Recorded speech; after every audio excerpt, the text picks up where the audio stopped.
Greetings, sports fans, and welcome to the newest sport that's we're going to be doing on GSPN. It's baseball. We've been saying that we wanted to do a baseball game for so long. We're here. We've done it. We finally got our equipment all the way out to Field 5, and we're going to do a baseball game for you today. Man, I can't tell you how excited I am. Now, you guys are in for a treat because on the mound is Jason Hernandez, and he is a flamethrower in every sense of the word flamethrower. I don't know how they're going to hit his stuff today. Absolutely. He can paint the corners better than anybody. He's expert at that, and he's just a fantastic pitcher. You're in for a treat. And we're really excited to bring you a baseball game. Charles and I are avid baseball fans, and we're really happy that we can broadcast to you on this bit cloudy. It's a bit warmer today, but still nice. It was Tuesday afternoon. It was really, really nice and sunny in the beginning, but we were just talking about it before the game. He said it was so nice and sunny, and now it's kind of windy and cloudy. But hey, I mean, look, even though it's a little bit cold out here, the energy's high, so we'll be kept warm for sure. Now, Hamden Hall is definitely a tough opponent. GFA, they've had some tough opponents all season, really. It's been difficult for them to, especially the St. Luke's game.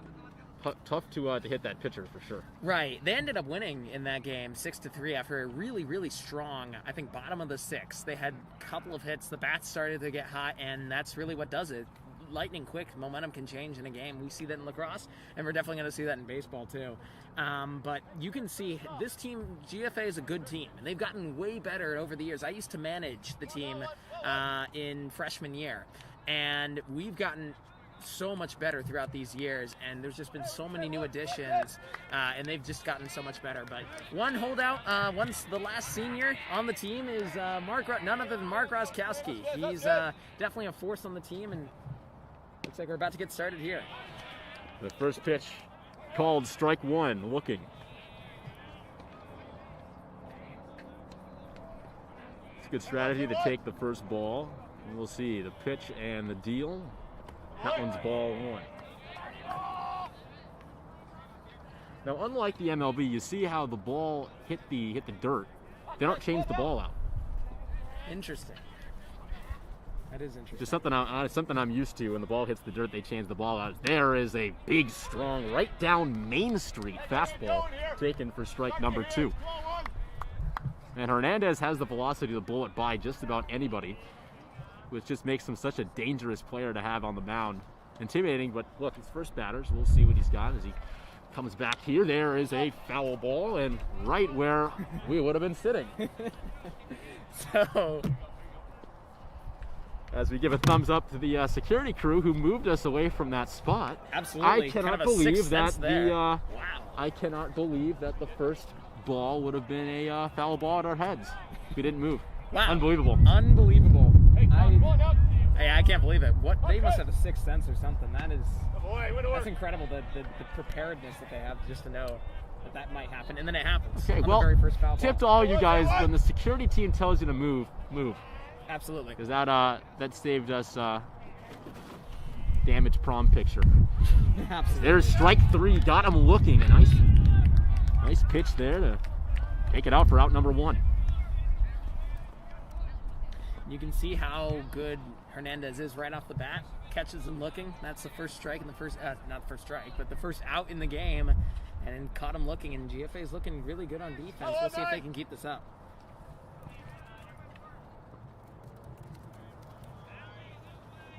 First batter was a lefty. This one being a righty. There's a strike one. Fast. Hernandez not afraid to attack. And he's throwing some strikes today. That foul ball, that was a strike. Yeah, he's pounding the zone so far. Absolutely. Yeah, he's not afraid to take some shots in the center and pitch some fastballs in the center and kind of tempt the batter to see if he's going to bite on those. And it's working out for him so far. We'll see if that strategy changes later on if the Hamden's able to get some hits, though.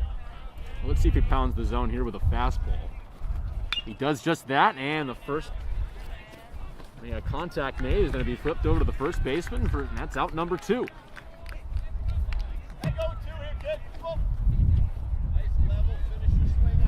So Hernandez gets two in a row. We'll see if he can make it three.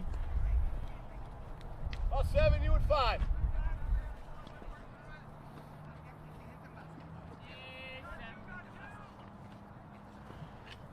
Right-hander comes up the bat here, and we'll see now. That was the first time anyone's made solid contact for a hit, at least for a potential hit of the game.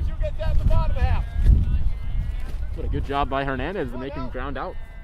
Absolutely, yeah. I mean, it doesn't hurt your ERA either way as long as they don't get on base. And having those pitches, having that variety of pitches too, if they can hit some but don't hit them well, and then you can get the strikes on others, helps out, you know, with your rhythm and the way you can manage the game that way, and it works out for them there. Pitch coming. Ball number 2. It counts 2-0.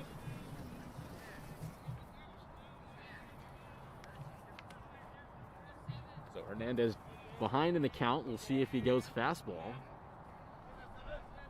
He does just that, as there's a solid hit out to the outfielder. Will he be able to rein it? No, it drops down. He may be going for 2. And he stops at second base. So a 2-out double for the Hornets. Gets the first man aboard. And again, Hernandez was down in the count, so you want fastball. You probably want that pitch back. Right, yeah. I mean, at that point, you're trying to... We saw how aggressive he was in that pitch, early in the pitch count, and how he used it to his advantage to try to catch him looking with the fastballs. But there, kind of cost them, and maybe now you're going to see some more changeups or curveballs, something slower, take the pressure off, and you might see some more balls here. We'll see if he can try to get ahead of the count. Looks like he gets a bit nervous down in the count so far. I mean, it's early in the game, but we can see there that one was a dropping changeup. Trying to be a little bit too conservative. Right, you don't want to go to the other extreme in which you'll just walk all the players. We'll see what he does here. Down on the count, 1-0. Fastball just a little bit too low. 2-0.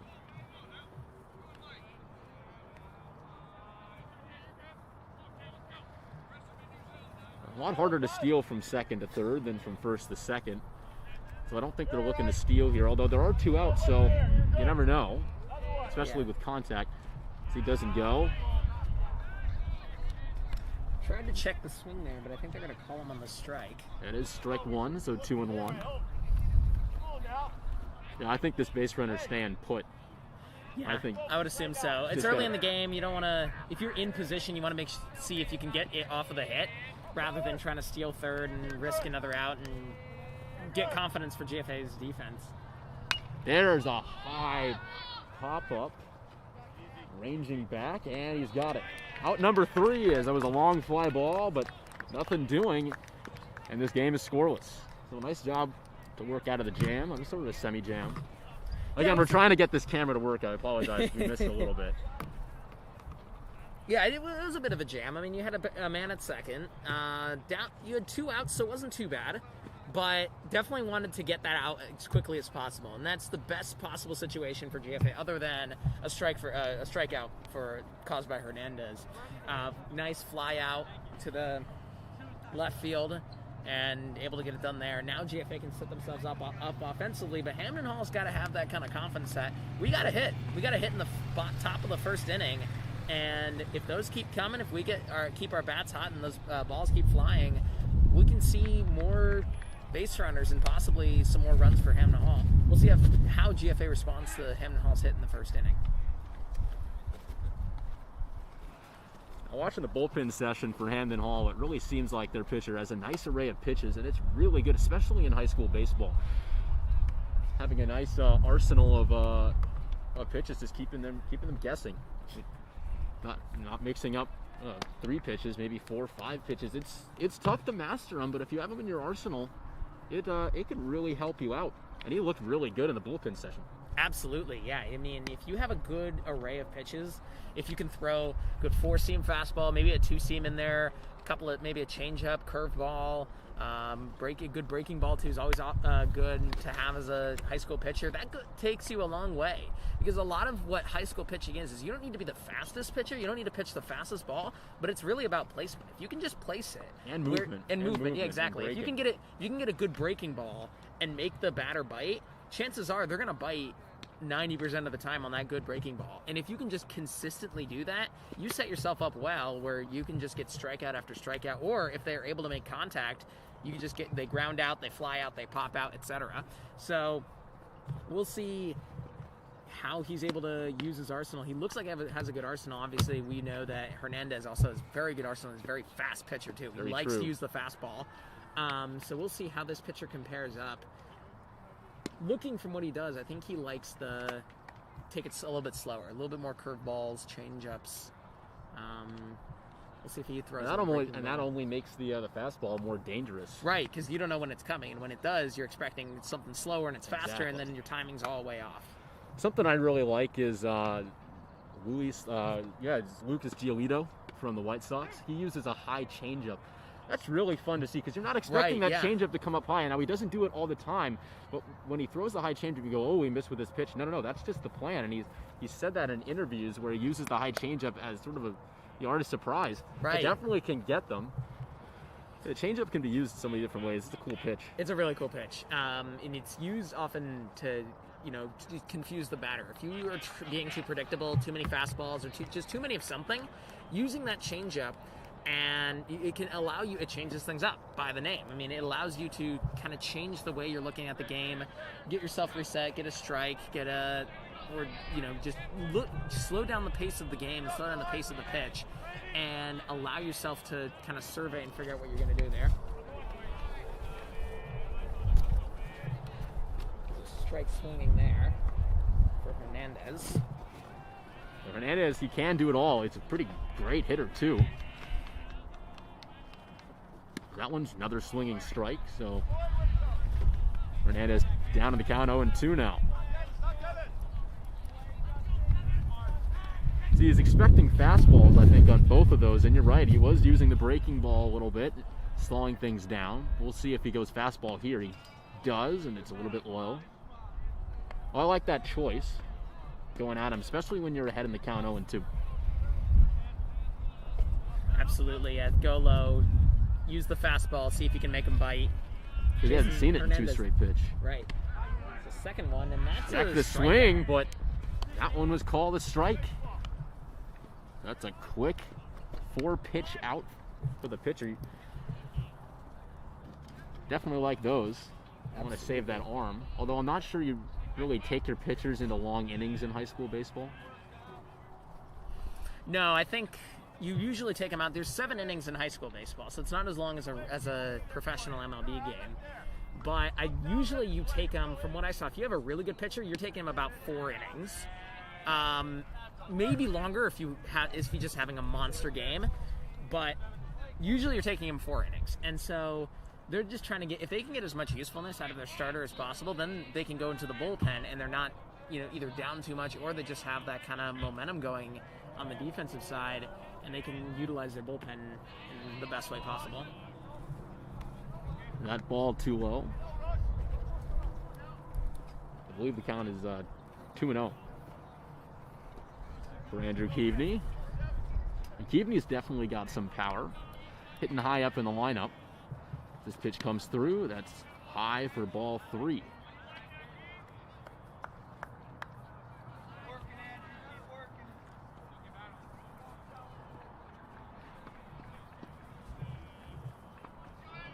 It is definitely a nice day for baseball. That pitch comes through. That's low. I guess that is the 3rd ball. Pitcher looks like he's pitching low. I think he's wanting. That might just be the way he's pitching. Some pitchers have that kind of quirk, and where that's where that's just the way they're pitching this game. And something for GFA to look after. These balls have been low, but they've been low and in the corner sometimes too, as you can see there. Yeah, and he got that location perfect. See, I think that's what he's aiming for. He's just getting it a little bit too low. That one was perfect though, right at the knees. Right, exactly. Nothing you can really do as a batter when you see that ball flying at you low at the knees. I mean, if you try to take a big swing at it, it's probably going to end up on the ground. There's a nice check swing, just missed with that fastball, and Keaveney's going to take a base there for ball 4. So the first base runner aboard here for GFA. Good to get a base runner on early. Absolutely. Even if it's just a walk, just getting a base runner on early. Now you have Eisenstein hitting, and it looks like he's a bit of a slugger from what I've heard. So we'll see. I don't know if that He is the powerful junior. He can do it all. He was great on the varsity soccer team, one of my teammates. And we'll see what he can do here at the plate. As takes this one, as fastball right down Main Street for strike one. Interesting that he didn't swing at that one. That one looked pretty in the center. Well, a lot of the times when I've heard that it's a strategy to usually take the first pitch and see. Right, see what they're giving see what the pitcher gives you. He tries to go back. Couldn't pick off the runner. I don't think Keavney was thinking about stealing. No, it didn't look like it. But keep the batter on his, or keep the base runner on his toes, rather.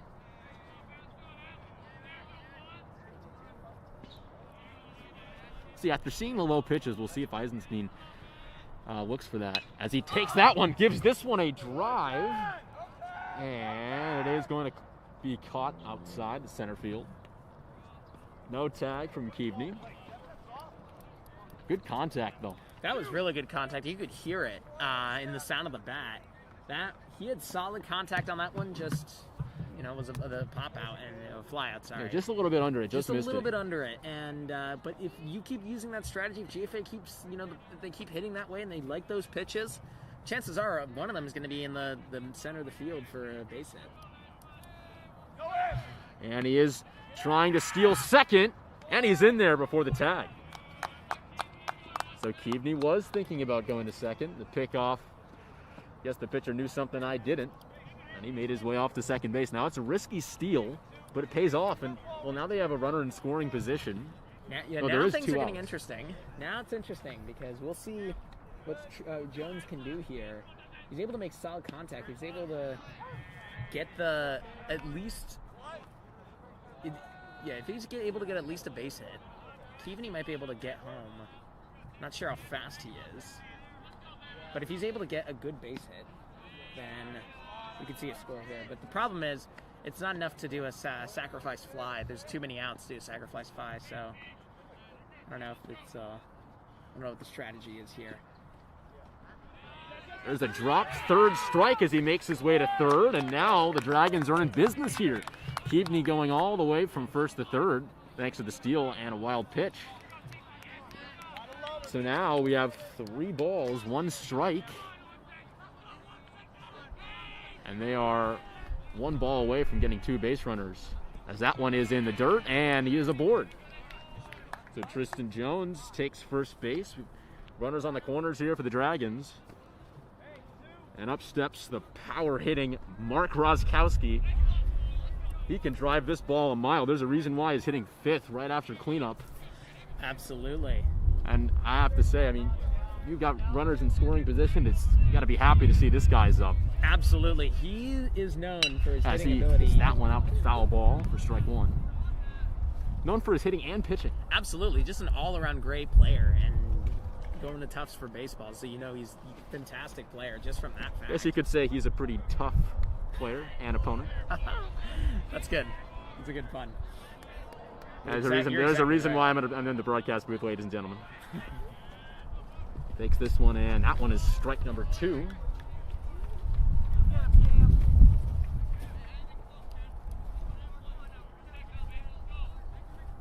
The count now is 0-2. We'll see if Roskowski can work out of a jam. I wonder if this is a good place to be bunting. Well, with not with 2 strikes. Oh yeah, true. Not with 2 strikes. If they were just had 1 strike, then he might have wanted to do it the last pitch. But looks like he's gonna try to. That one is away. Keavney comes to the plate, and there he goes. As thinking about third, he doesn't take it, but the Dragons are aboard here on the second wild pitch of the inning. They're coming back to bite him. You'll see he's so concerned about it's about his pitching location that when it gets too low, it bounces out. Wild pitch, scores a run, and the Dragons strike first here. So is that an RBI for Roskowski? I don't think so. Right on the wild pitch. No, I think that's a wild pitch. It would be a wild pitch, right? Yeah, that's a WP. That's a wild pitch. As that ball is too high, so call this 1 ball, 2 strikes. 2 balls, 2 strikes, rather. My bad.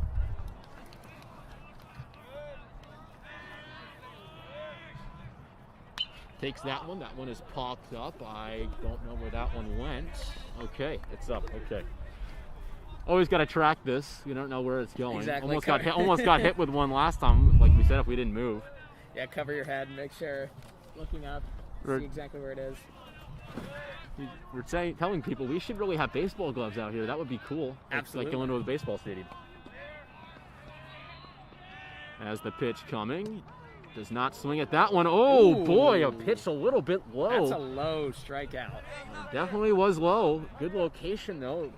Umpire rings him up for a backwards K, but the damage limited a little bit. Roskowski does not reach, but the Dragons do score on the wild pitch. We'll see if the pitcher kind of settles himself down and throughout this game. Still the first inning, and only one run came out of that inning. Right. But a little bit too many pitches, I think. I think so. I think it was too many errors. You had too many wild pitches. I think it was too worried about trying to get the perfect pitch in the right location and not worried enough about trusting his outfield or trusting his infield to be able to save a ground out or save a fly out. Maybe that says a sign, though. Maybe that's a telltale sign that that the fact that he doesn't have confidence in his outfield and his infield means that they maybe are prone to errors, and that's why he's trying to do too much. That's something to consider going forward. Well, some great heads-up base running by Keaveney. Puts the Dragons up by 1. We'll see how Hamden Hall can respond here.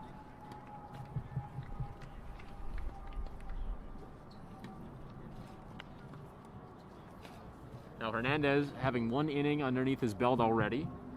And we'll see if maybe he can settle down a little bit as well. I mean, the more you get into the game and the more pitches that you throw, the more comfortable you see him on the mound, especially past the first inning. And when you don't give up a run in the first inning, even though you did allow a double, when you get past that first inning and you don't give up a run, definitely good for the confidence booster. You go, okay, let's go ahead and do it again.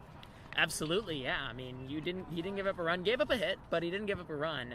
And he was pitching well. He was pitching very well that inning. A couple of good fastballs, a little aggressive on the fastballs at times, but not really much you can complain about. They got out of that inning with no runs scored.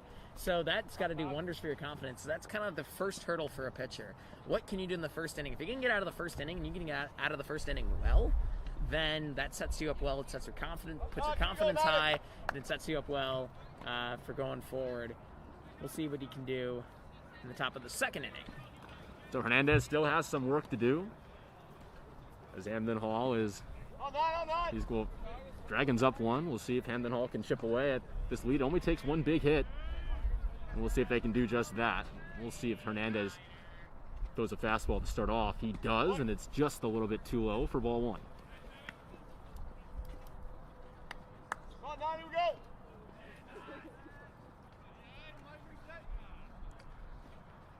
Here's the second pitch. Low for ball 2. Hey, 1 pitch, 1 spot. Come on, 9. One good thing about baseball, at least for, I guess, our technology purposes, is that there is no clock. Now, I know some people think that that's a bad thing. I like it a lot. I like it a lot. It puts either pressure or takes the pressure off of a team in certain situations, depending on who you are. If you're, if you can have a 10-run inning or you can have a very quick inning. Like, it depends on how the way you play the game defensively or offensively. And it's really cool to see. Sometimes you'll get a really slog-fest, boring inning where it's just a bunch of balls and strikes, but there's no runs scored. Or you get just ones where there's hit after hit after hit, and the defense just can't seem to get out of that inning. And it's really cool to see because it's really unlike any other sport other than softball or possibly cricket. Well, 4-pitch walk for Hernandez to start the inning. As Hamden Hall has the tying run at first, as this ball again too low, so 5 straight balls. Again, we were talking about him maybe settling back in, but now I think he's just sort of getting hung up on trying to find that location. Right, a little bit like the Hamden Hall pitcher too. We'll see where he goes here. Again, you don't want to have a pitch you don't want. There's a nice strike, finding the strike zone. That's a perfect pitch. Absolutely. Inside strike zone. Right on the corner, low, definitely a great pitch. Definitely something he wants to keep using if he can find it again. There's that one, another strike. Another strike and pretty much looks like decent in the same location. I think that one was a little bit further out from inside the batter. But still, he's painting the bottom of the corner, and it's working well. He's doing it perfectly, freezing this batter right now. We'll see. Can he work out of this hole? No, he cannot. Or no. Looks like that was a ball. Was it a ball? It was. Your count is 2-2. My bad, I thought that was ball 4. Swing and a miss for strike 3, and that's a K for Hernandez. Definitely has to feel good after that 4-pitch walk and 5 straight balls to come back there and get your strikeout. Although it did take a little bit of pitches, but hey, I mean, at this point you want to get that strikeout, you want to get that feeling. That's the quickest way you can settle down, is getting some strikeouts for your team. Absolutely. Absolutely. Get that strikeout, get that confidence going. And now he's really There's a in his high stride. strike, but called by the referee. Strike number 1. It's a low strike he called against Rozkowski, and a high strike, I guess, called here for Hernandez, returning the favor for both teams. That one outside.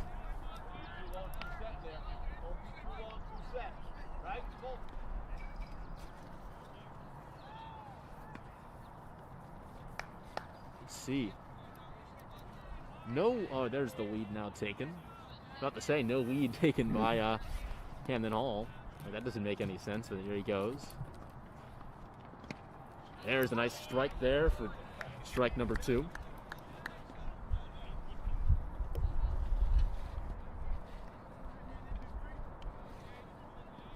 And we'll see if he can make this back-to-back strikeouts.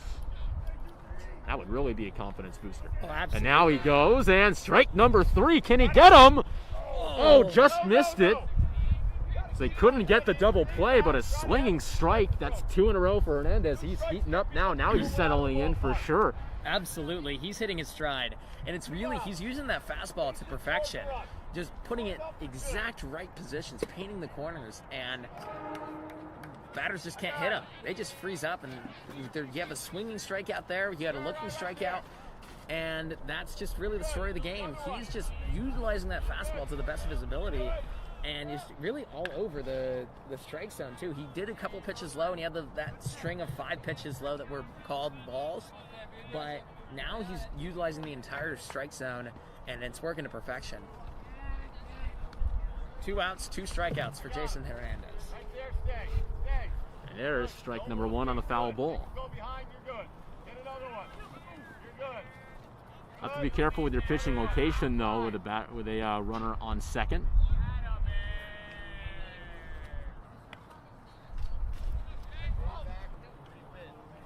So 1 ball, 1 strike.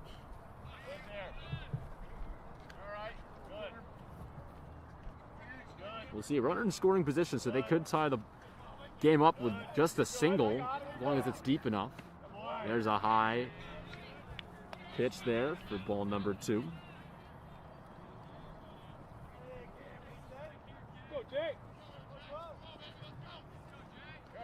To think maybe he'll come back with a fastball again here. I think he will. He's been using the fastball a lot, And he does, and there's strike number 2. that's a beautiful fastball too. Had a little bit of curve on it, almost like a hybrid fastball curveball mix. But maybe like you could call it a curveball with a little bit more speed. And 2-2 count, 2 outs. He's really cooking up here.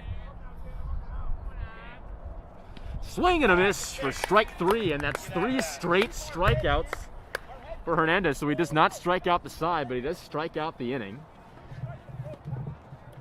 And he's got 2 swing and a misses on those 2. And that's great to see. That's my favorite. I love the swing and a miss. When you caught looking, it just kind of feels like it could have swung, but they take their hack at it, and it's pitcher versus batter, and the pitcher wins Exactly. 2 times there in that inning. I love the way to describe that. It's ultimate battle of pitcher versus batter. Who's going to win? In that instance, the pitcher. Pitch is just too good. Batter not able to see it, not able to figure out exactly where it's going to be in the strike zone. And that's 3 strikeouts to end the inning for Hernandez. He's definitely hitting his stride. And this is the great pitching game we promised you, folks. He is definitely a fantastic pitcher, one of the best on the team. And you can see why, and he loves that fastball, and he's just going to keep riding that fastball as long as he can. But he also has a ton of other pitches in his arsenal too. It's not like he's just a fastball kind of guy. He has the changeup, he has the curveball, and it's just going to be really interesting to see how he's going to utilize that later when he wants to change up from that fastball, possibly using a changeup or a curveball in certain situations, and we'll see how he's able to do that. And on the flip side, we'll see how the Hamden Hall pitcher is able to respond here. Had some trouble with some wild pitches. That was how GFA's up 1-0. Wasn't off of hits. GFA hasn't had a hit yet, but it was off of walks and bases stolen from wild pitches. And the wild pitch is coming back to bite him. Now, one thing I want to say about Hernandez so far, I think the main thing, other than his velocity and the arsenal, all that, it's really just been confidence and discipline. If you remember, he walked the first batter of the inning on 4 straight pitches and then threw a 5th straight ball to the first batter, but he went ahead and he said, you know what, I'm confident. I know my teammates have my back. I'm going to go ahead and give it my best shot, and that he did with 3 straight strikeouts. Great to see.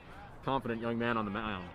Absolutely, yeah. He didn't let those balls, that walk, phase him. He was disciplined. He was not going to throw wild pitches. That one is up and going to be caught by the shortstop.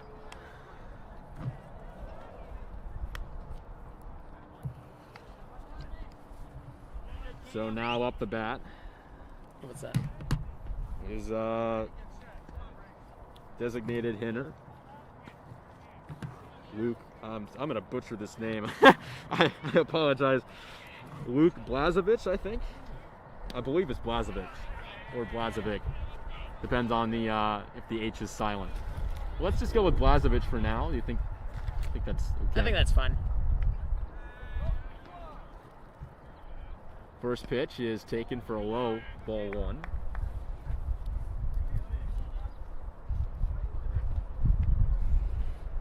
Again, I apologize for the camera. We may miss a bit of the action. It's not very fast when I try to move it. We don't have a camera operator for us, as this one is taken. Strike at the knees. Counts 1-1. There is a velocity difference between Hamden Hall and Jason Hernandez in terms of the pitching. But that almost works in the pitcher's advantage because you don't know what the pitch is going to be. Right, exactly. This one's put on the ground for the shortstop. Can he get the out at first? He will. There's 2 up, 2 down. And we'll see if this will be the first 1-2-3 inning of this game.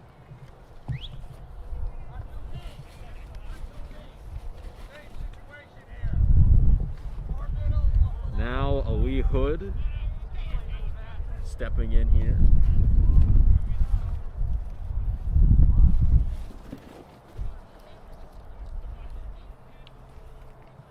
It is interesting when you have I wouldn't call this pitcher slower than normal, but definitely a little bit, definitely slower than what they might be used to. Absolutely. And because he uses those breaking balls and the changeup so well, when you throw a fastball, it kind of looks like a changeup, and you can get them swinging early or a little bit too late, as this one's popped up behind the backstop. That'll be strike number 2.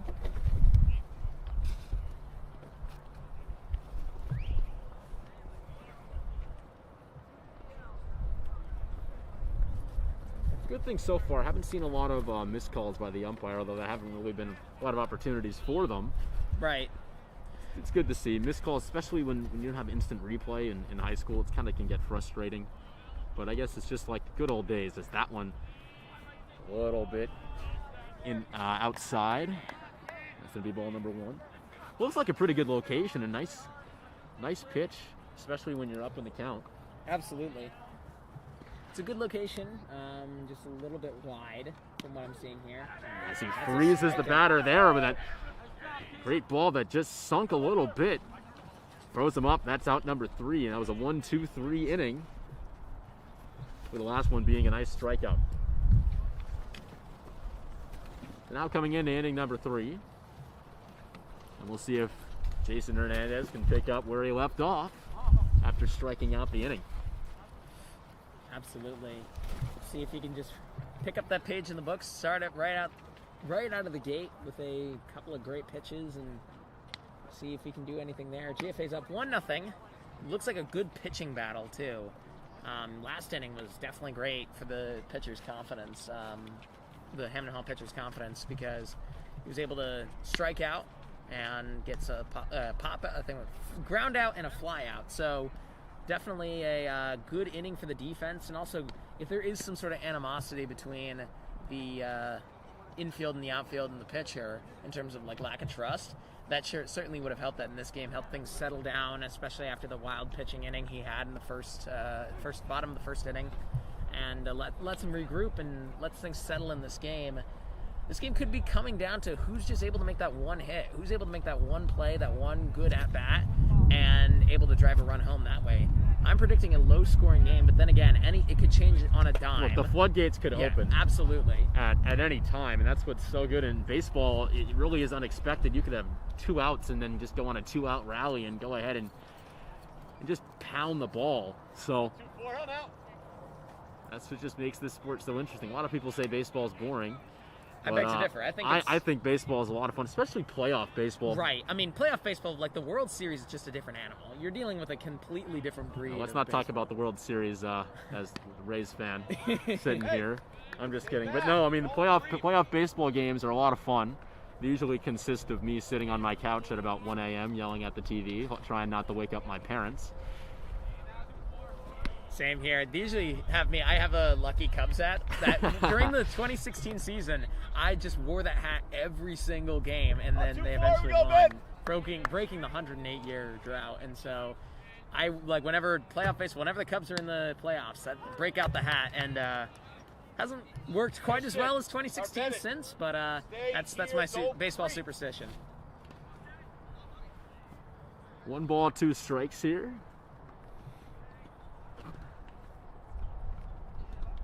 There's the pitch there, and there's a nice strikeout. Got him looking, so call it 4 straight strikeouts for Jason Hernandez. Definitely a pitch I think you'd want to swing at. It was a high fastball. Exactly. That's the kind of pitch you dream of as a well, maybe not the pitch you dream of, but that's definitely a good pitch to swing at. And even if you ground out or fly out, at least make contact and just like get yourself moving that way. And just get some confidence for your team going at bat. I don't know if it was the best to swing and strike out there. That one is in the dirt for ball number 1. But yeah, I mean, you definitely want to have a higher fastball than a lower fastball. Lower fastball is definitely a much bigger ground out rate, unless your name is Alfonso Soriano. And you know all about Alfonso Soriano being a Cubs fan.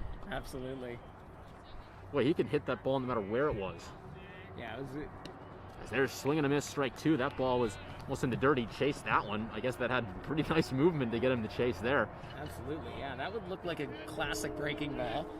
Inside, saw it inside, thought he had a good swing at it. And there is the first batter plunked. So he is hit. The first batter hit today. He'll make it up to first base. Just a little bit too inside. And Hernandez has liked to pit that fastball inside, but that's kind of the danger with pitching that close to the batter, is you might hit them. And looks like it was a slower pitch, could possibly have been a curveball instead of a fastball. So looks like he's not too hurt, but I think he'll be okay. He looked like he took that pretty well. If you're going to get hit, you want to get hit there, which is right around the hip. I mean, you want to get hit there. That's the best. You don't want to get hit in the arm. Definitely not. Or the hand, or the elbow, or the head. Definitely not the head. That's why they got the helmets on there, but you don't want to test them. Go get. I can imagine getting hit by Aroldis Chapman. Probably is not the best thing in the world. I'd wake up next Tuesday. He pitched out, nothing doing, and called that ball number 3. So maybe that hit by pitch rattling him a little bit, as there's a nice job by the catcher to try to settle him down after that hit by pitch on the last at bat. Absolutely. Good time to just slow things down, talk to him. He's been in this situation before. He's walked a player before on 4 straight balls, but you don't want to be in that position again. And I think that hit by pitch kind of rattled him a bit because he was in the zone. and he was pitching really well. And that kind of mismanagement of that curveball. He just missed his pitch. Yeah, exactly. Maybe something was wrong with the grip. It slipped or something. But I mean, it happens. Look, these 3 balls, I think this shows all you fans at home that not the pitcher's intention to hit the batter. He's being a little bit too careful at this point. There's a nice strike. Not hitting it anyway. Here we go. Good.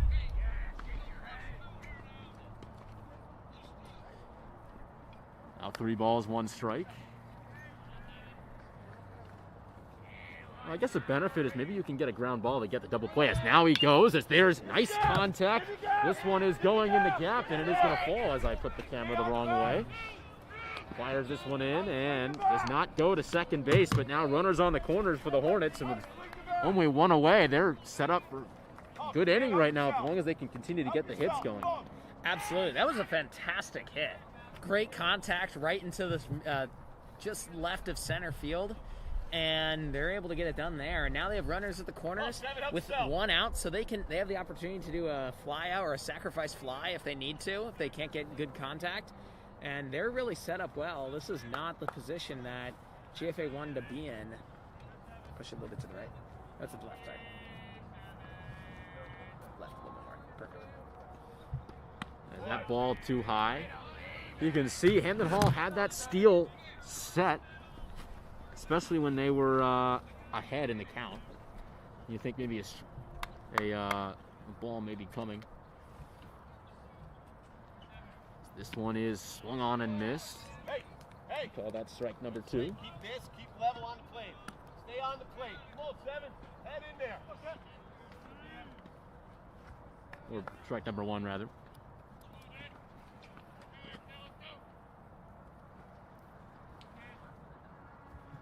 That one just a little bit outside there for ball number 2. So now Hernandez looking to paint the corners a little bit. Absolutely. In this position, especially after you got a really good hit on the last at-bat, you're going to want to be out, down and out on the pitch, and that's exactly what he's trying to do. Down and out on the corners. Hopefully you can clip the corner a little bit. Looks like might want to go high, actually, because it looks like the umpire, their strike zone's a little bit higher than normal. So if you can hit high, that's dangerous because then you set yourself open for another good hit, as we saw on the last at-bat. But if you can pitch high, and you can pitch high well, then can set himself he can set himself up well. So talk with the coach. Wanted to settle him down a little bit. Definitely. Now it worked with the when the catcher went ahead and did that right after it was a strikeout.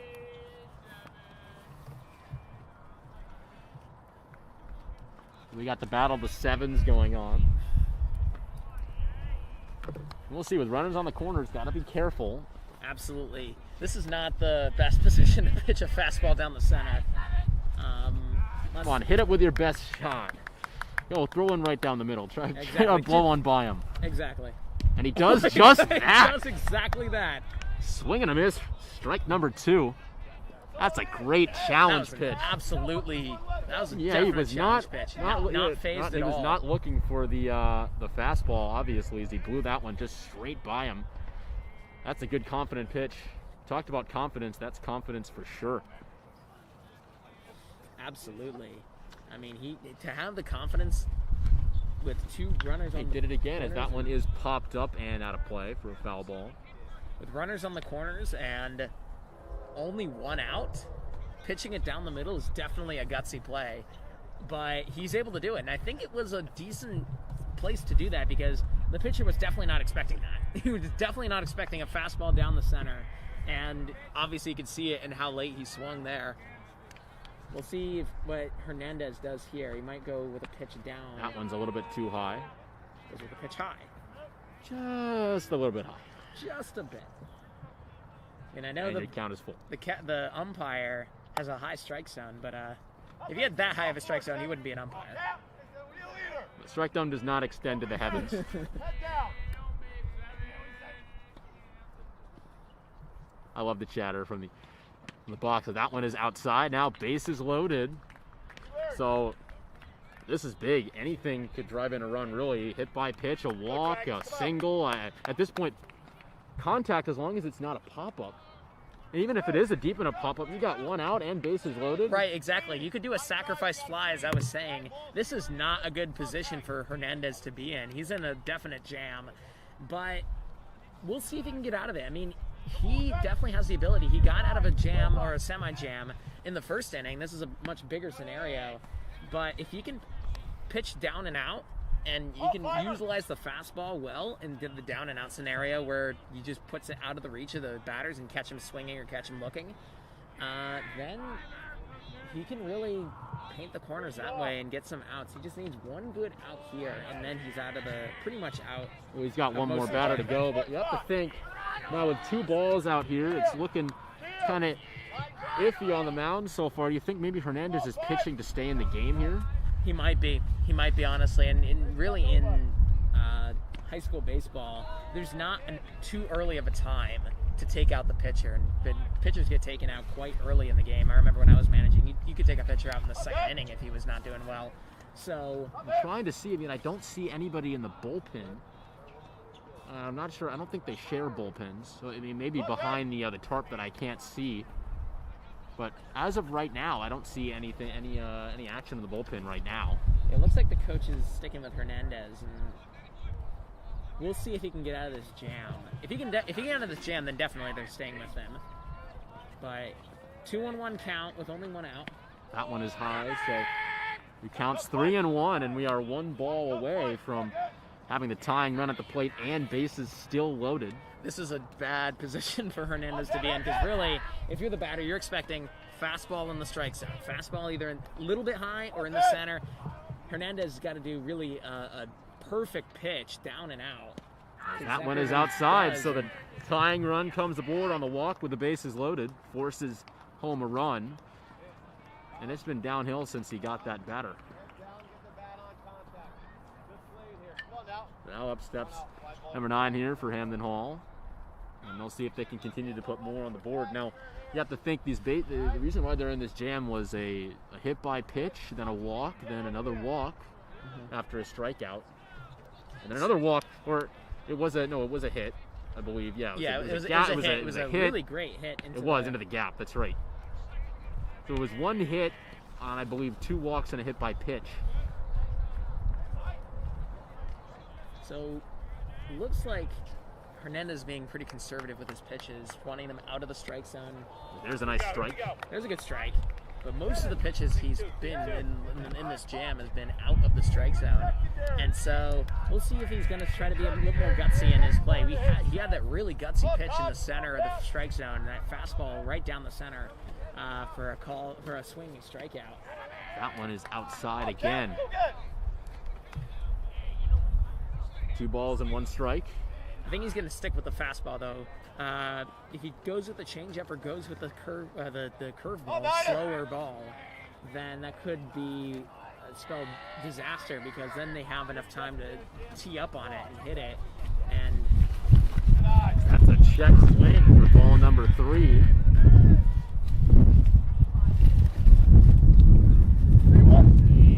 That is 3-1.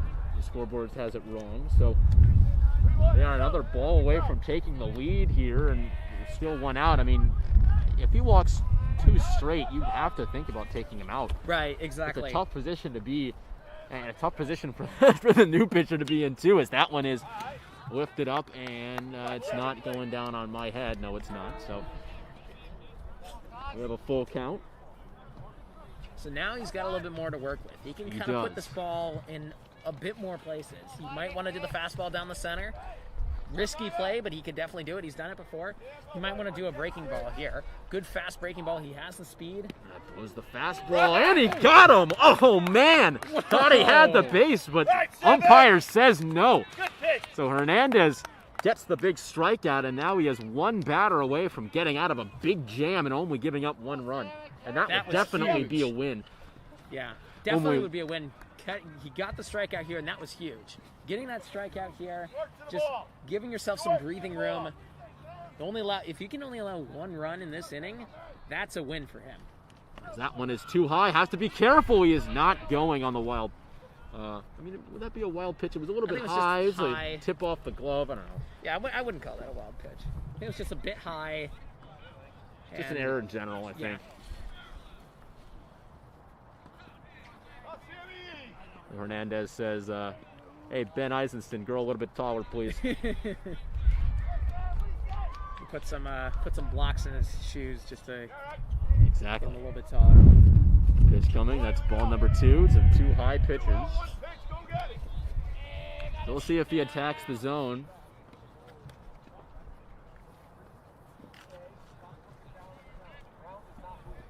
Oh, no. Another high fastball, so it is 3-0. And now he's 1 pitch away from giving the lead to Hamden Hall with another ball. Stevie, you're here, right? Making sure. But again, now this gives the batter the green light to go ahead and Oh, no. Yeah, just reach tee for a off on pitch it, you yeah. think that you can get.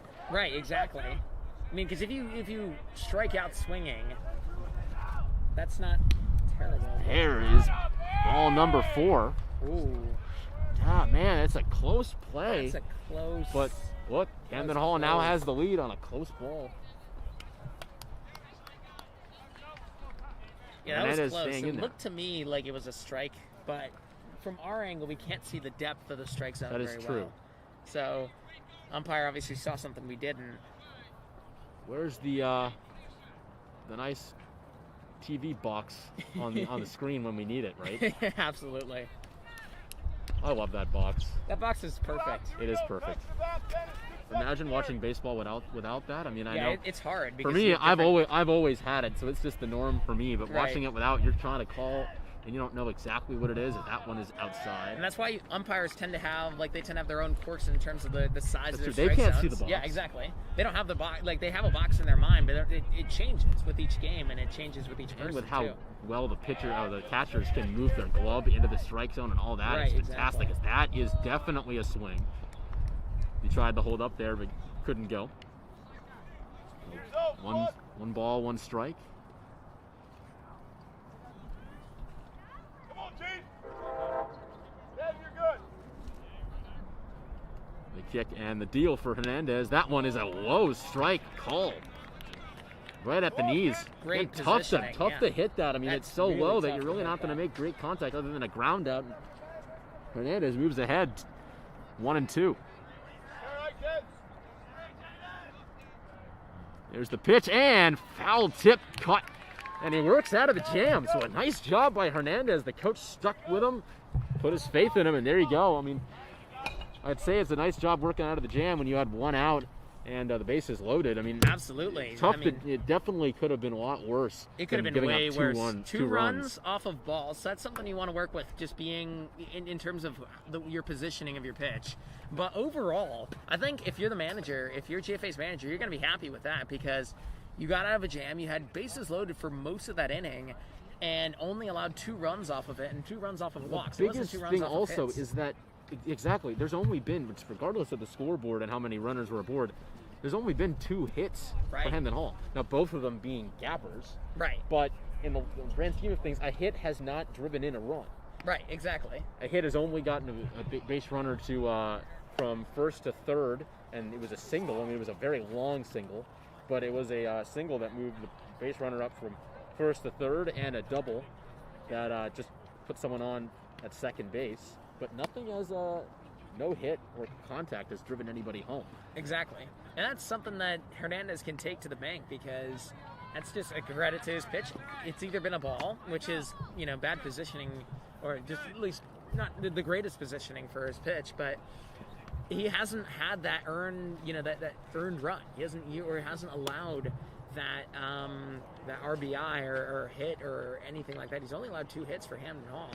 And that's definitely something you can be proud of, and that's definitely something you can take going forward into this game. How For he's sure. pitched well.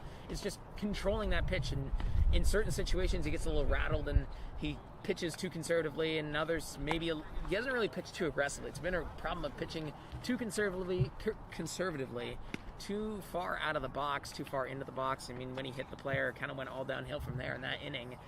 But other than that, he's been pitching pretty phenomenally. So we'll see if GFA can get back to work. That was a very long top of the third inning. If you remember, the bottom of the second was GFA going down 1, 2, 3. Right, that was the a first really batter quick going inning. down on 4 pitches.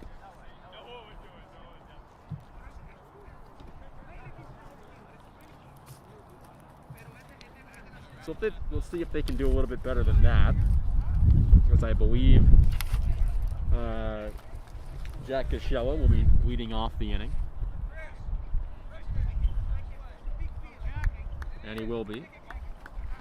So the first due up next is Jason Hernandez, and then we've got Andrew Keaveney in the third slot.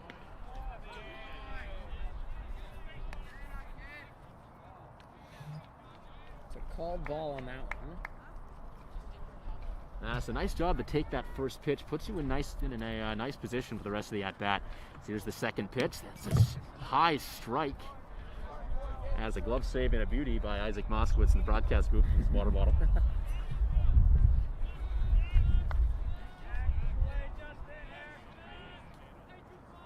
It's a high strike. Yeah, I mean, when it's so high, you don't really want to swing at it. There's a nice cut. Got a piece of it. But it's fouled off for strike number 2. Yeah, when it's that high, I mean, tough to do much. I mean, even though home runs are hit off of high balls, right? Yeah. Generally, especially high fastballs. Right. If you see a high fastball like that, you kind of choke up on the bat and then bang. There's another foul tip. That was in a very nice location again. Just missed it with the bat. So it looks like the pitcher's trying to test him, and Cascella, bottom of the lineup. Pitcher sees that, seeing, okay, well, let's see what I can do here. Let's see if I can test him a little bit, challenge him. But Cascella is definitely he's definitely not someone you want to see. Got another piece of it to make this 3 foul balls in a row, making this pitcher work for that third strike. Absolutely, and that kind of wears the pitcher down, gets his pitch count up, and he's been pitching well. So maybe the strategy's a bit, let's wear him down, get into the bullpen, and then we can work from there. And the biggest thing is that this pitcher is a slower than usual pitcher. Right. So when you wear this pitcher down, he's going to really start pitching slow. As that is the first ball of the at-bat. So that definitely could be a strategy, although you want to take the hits. Absolutely. I mean, there's different strategies at different points in the game, and I think at this time, he's a slow pitcher, and he's just trying to wear him down, just trying to get that pitch count up as much as possible, and just, get it up so that they can get into the bullpen as quick as possible, and then they can start to work with it. They're playing the long game at this point, or it looks like at this at-bat they're playing the long game, but if Cascella sees a pitch up high, nice fastball, maybe towards the center of the strike zone, he's not going to He sees something he likes for the 4th foul ball of the at-bat. And he's really making this pitcher work. He's seen a lot of pitches he likes. Maybe one of them will strike.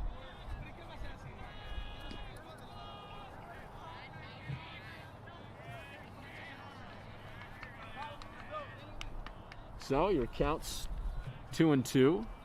Pitch coming, and that one is solid contact, but yet another foul ball for Cascella. This pitcher is just like, get this guy out of here. Yep. Come on, you got to miss something. Absolutely, yeah. I mean, he's noticing that pitch count keeps increasing, and every single pitch, every single foul ball, definitely getting up there. As there is strike number 3, as it was in the dirt, got to tag him. Let's chase one down at 2-2. Now, I would have taken that one. I mean, maybe it's tough because you know that strike, if you miss it, but I mean, it was sinking pretty fast. I think it was, like, from our point of view, it looked like it was sinking pretty fast, and it looked like it was a decent, it looked like it was pretty far out, but, I'm not pitching. Well, hindsight is 2022, so, absolutely, and I'm certainly not a baseball player. Interesting to see what his next approach is. Now, here's Jason Hernandez. We'll see. He's definitely looking to get a run back, especially with that swing. That was absolutely a power swing if I've ever seen one. He was trying to get all of that one. And they got to get this piece by piece. I mean, anything helps. Right, exactly. Don't want to get it back too much. That is a foul ball popped up. And out of play. Count now 0-2.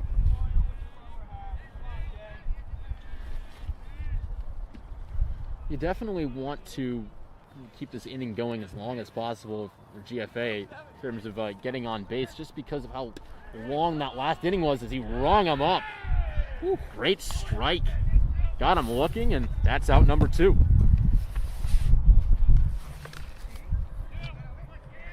It's definitely not what GFA was looking for there. It looks like Hernandez maybe trying to do too much there, just trying to get it all back at once, get that home run swing. I mean, that would be amazing, but definitely a bit too much there. And we'll see if Andrew Keaveney can do anything here. He got on board with a walk, and he did score the first run of the game, and we'll see what he's got going. Now, Hernandez has gone up twice and struck out twice. Another thing to note. So definitely makes him a little bit extra eager on the mound to try to get some strikeouts back for his team. Absolutely. Especially after that last inning. Now that it's behind him and they know they're only down 1, there's a nice swing, but just got a piece of that one. It's strike number 2. Or strike number 1, rather. I'm sorry. What? Just the rain. Felt some drizzling. Oh, no.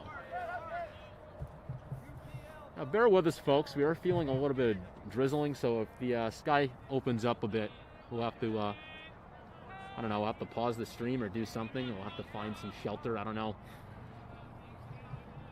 But let's just hope it doesn't rain. Yeah. The cloud cover's looking a bit ominous, but not too bad. It looks like there's darker cloud cover out in the distance, so hopefully we can finish up the game before that comes in. There's a low ball. Make it 1 ball and 2 strikes now.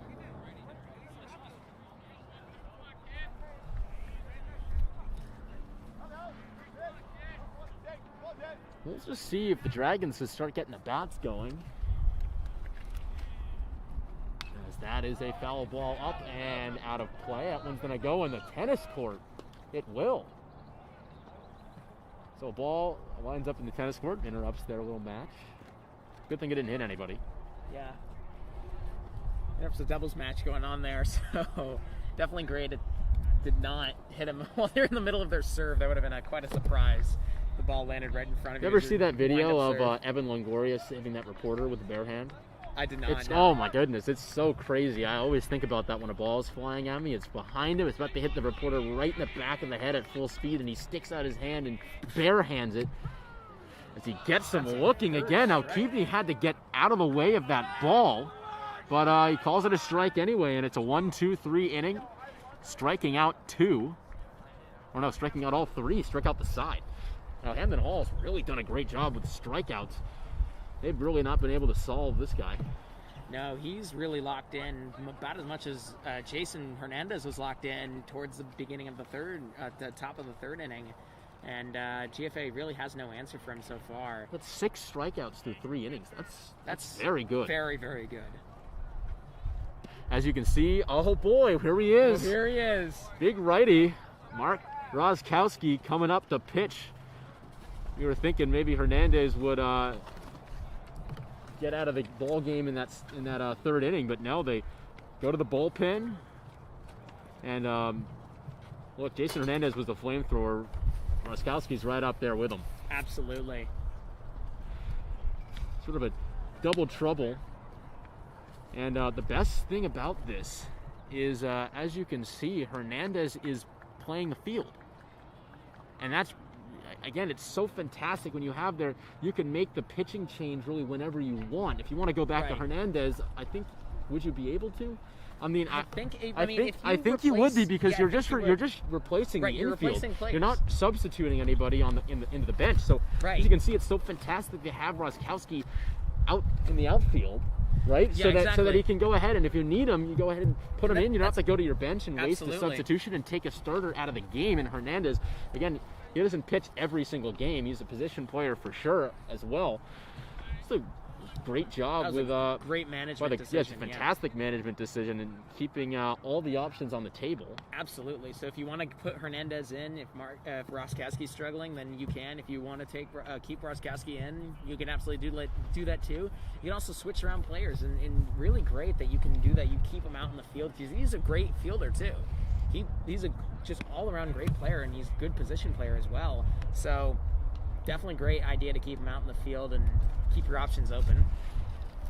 Now, Mark Roskowski has a fastball meaner than a junkyard dog. And I think he's ready to go ahead and spit some fire out here on the mound. I cannot wait to see what kind of an answer these batters have. They brought out the big guns for sure. Absolutely. I mean, his fastball. Wow. I just freeze up. Get the speed gun out there. I mean, when I see that rock flying at me, I don't want to sit there and take it. I want to run away. No, absolutely. Breaking all sorts of speed limits with that fastball. So first batter of this inning and the first batter for Roskowski, and we'll see what number 4 has planned for the first pitch of this inning.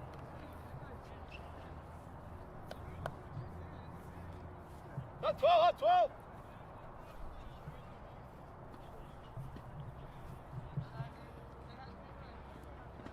He's getting set up a little bit. And we're ready to start inning number 4, at the top of the 4th. Out of what, 6 or 7? 7 usually. I believe it's 7. So we'll have our 5-inning stretch. That one is up. The first pitch is going to be barehanded by Hernandez. That one gets away. So we'll see as he's going to go over to second base on the wild throw. He barehanded him. It's tough to make that play. Would have got him if it was just a little bit on target. But look, the first pitch was not a fastball. It was a breaking ball. I believe it was a changeup to start that at bat. But first pitch, first hit, and he gets an E1 to get up to second base. Yeah, exactly. I think that would be an E1. But yeah, I mean, definitely not the way Roskowski wanted to start his first pitching. First pitch, we'll see if he goes to the fastball as he tries to blow. Oh, he does. Ooh. This one just a little bit as he's so fast the catcher can't handle it. That's kind of the trouble with Mark's yeah, exactly. Roskowski's fastball is that your catcher can't handle it, and you want to be able to. Obviously, you want your catcher to be able to handle whatever pitch you throw at them, but in that instance, may have to take a little bit of heat off of it. As he puts that one down, gloves it, and he's able to go ahead and put it out for out number 1. They've been getting some contact with that one right back at him, and good reflexes to go ahead and put that out away, and a nice job to go ahead and look at third base, knowing he's got some time to see if he's booking it for home plate. Absolutely. See if he wanted to do a double play, or just get him out at home and let the other runner get to first.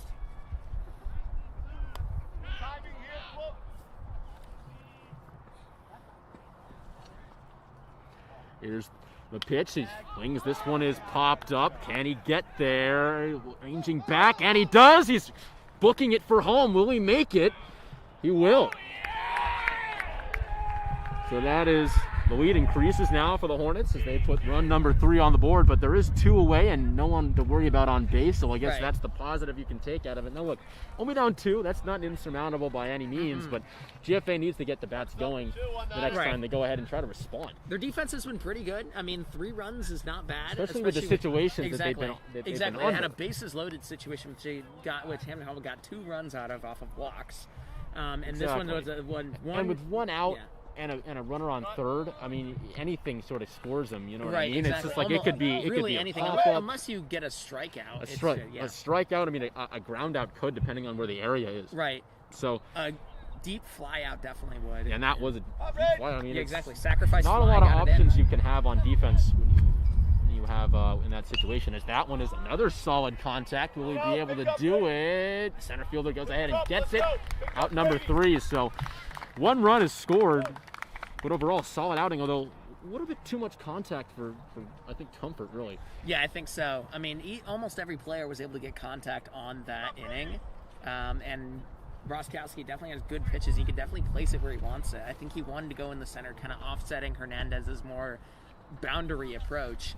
And a little too close to comfort there, I would say. And they only allowed 1 run off of that, which is a pretty good that's pretty good. Yeah. But I think the only reason why that run was scored really could have been a 1-2-3 inning if it wasn't for the error, and that wouldn't have been. I believe that run was not an earned run. Yeah. So he still has an ERA of 0.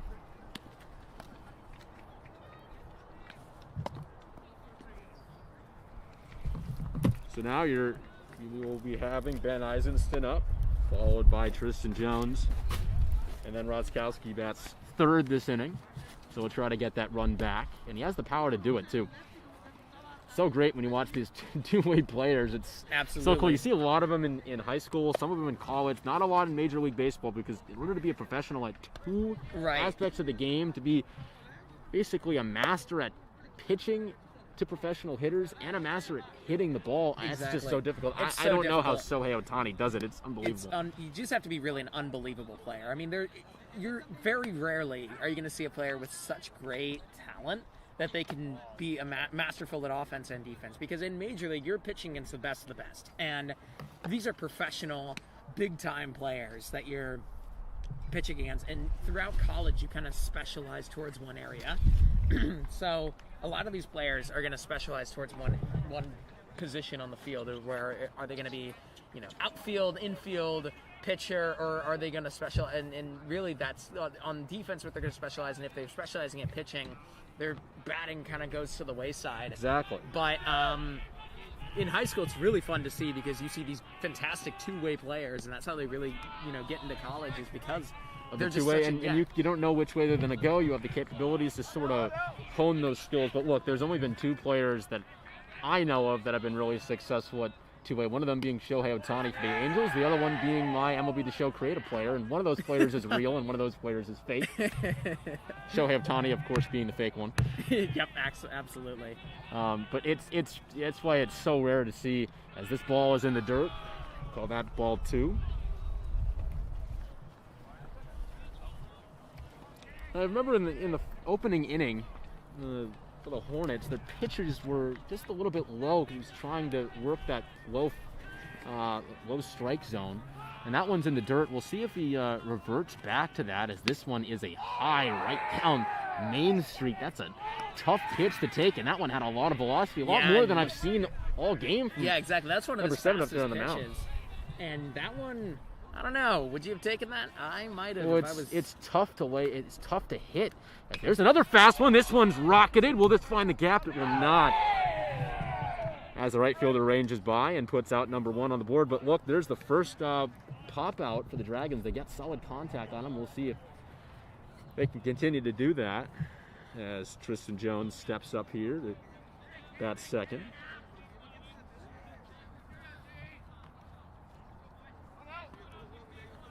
First pitch coming. That one's in the dirt. So GFA getting good contact here. Eisenstein was able to get good contact on that ball, fouled out, but grounded out. Flew out.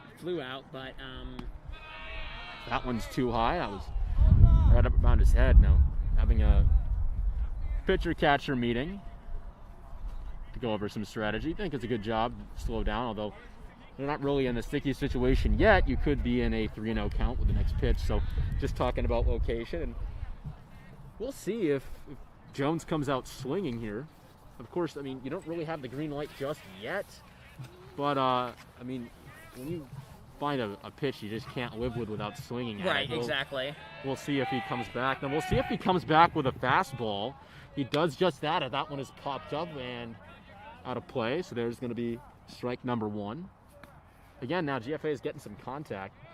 The Dragons are finally finding that ball in the right location for their bats. Now it's just about correcting that and trying to hit this one over the fence. And of course, you don't really, that's not the goal, as that one is fouled off again. So it's 2 straight foul balls. The goal of every at-bat is not to hit a home run. Right, exactly. It's just to get on base. The home run's just a little bit of an icing on the cake. If exactly. you can go ahead and find it, great. I mean, I think if you can ask a lot of MLB players, hey, did you mean to hit a home run? He's like, no, I just meant to hit the ball, get on base. And if you find it, line it up perfect, there you go. Right, exactly. As this one is hit out for a foul ball. This is 3 straight foul balls. All the strikes have been foul balls.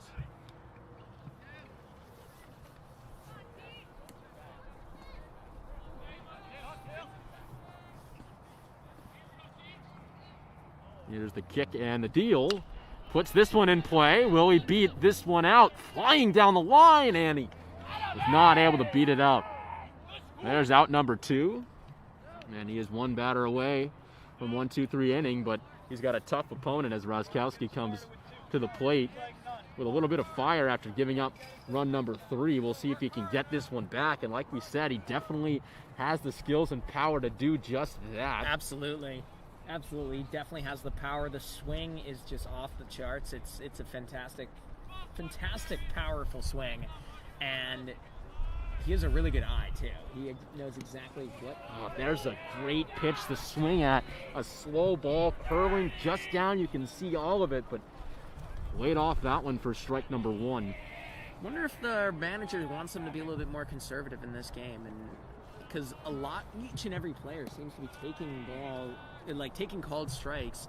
When from what we're seeing out here, they could have swung at that, and so I wonder if that's kind of the strategy that they are using. That was like the coaching strategy, like be conservative, get walks primarily. If you see something that's like incredible, that's an incredible pitch, or that's just like right where you want it, obviously take the hit. But there's a check swing. I think if he swung through that, he was just a little bit too late. Just a little bit earlier on that. That would have been great contact. Came off of a good part of the bat. Just a little bit too late. A little bit under it too to make it pop up. So now he's behind in the count, 1-2. And we'll see if this pitcher goes back to the breaking ball to try to get him to chase. He does, and there's strike 3. Right down, a great pitch. Puts him down. Yet another strikeout for this pitcher. He's having himself a day so far. He's able to get out of this inning 1-2-3 once again. I believe for the second time today. Maybe the third time today. Yeah, I mean, GFA's just got to find a way to get on base. And I think they're being, from what we're seeing out here, and I know we're not managers, and we're not coaches, and we're not players, but from what we're seeing out here, they're kind of checking their swings, they're taking called strikes, and I think there's going to be a pitcher. Is there going to be a pitcher's change, you think? And we'll see. I don't think there is. For Hamden Hall? Or no, for GFA. No, I think Roskowski's looks like Roskowski's going to come out on there. A little bit of a delay, I think, going over some strategies with the coach. Right. But again, you want to limit this contact for sure. And again, it was an error that caused the run last inning. But there was a lot of contact, and again, it was just a little bit too close for comfort. But of course, when you look at it from hindsight, knowing that there's nothing that's going to happen, it's good because you've just taken your pitch count down. Exactly. But you want to get a ground ball to take your pitch count down because an error in the outfield could be disastrous. Exactly. Because it could. I mean, this player running. I mean, he sees that ball drops as he gets to first. He's booking it for second and maybe even third if it's in the right place. You know, that right corner of the outfield he could definitely make it to third.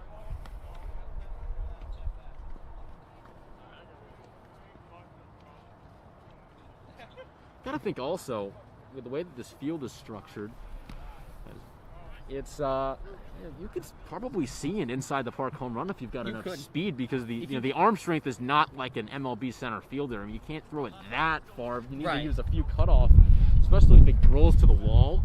That could be bad news. Hey, just think about it. It's a long way. Absolutely. Especially you can see towards the end of the field, it sort of dips down. There's a bit of a hill down there. And so if there's an error way, way, way out there at right field and that starts to roll in the grass, I mean, that could easily be an inside the park home run. I was literally just thinking about that as soon as you were saying. I'm like, what? How could we do an inside the park home run? And exactly that. That's a far hit way into right field, and it's either dropped or they just can't get it. And that would do it.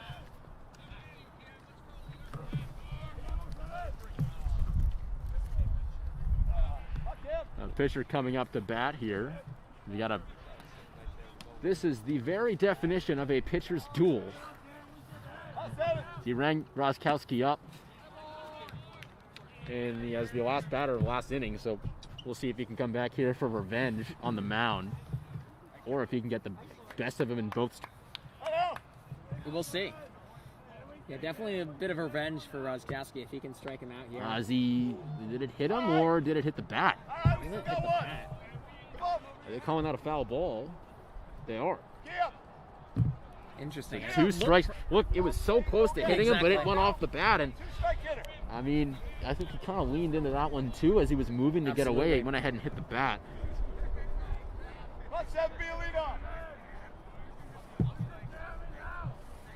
So ahead 0-2. We'll see if he can get his first strikeout of the game. And this one is lofted up. to the shortstop. And there it is. So a nice pop out to begin the inning. Doesn't get the strikeout, but does get the out, and that's really all that matters. Now again, with the the innings counting down, it's definitely they have to just make sure they can find the bats at least Right, in one of the. They only exactly. have 2 more innings left. You have, well, let's see, you have the 5th, 6th, and 7th, so 3 more batting opportunities.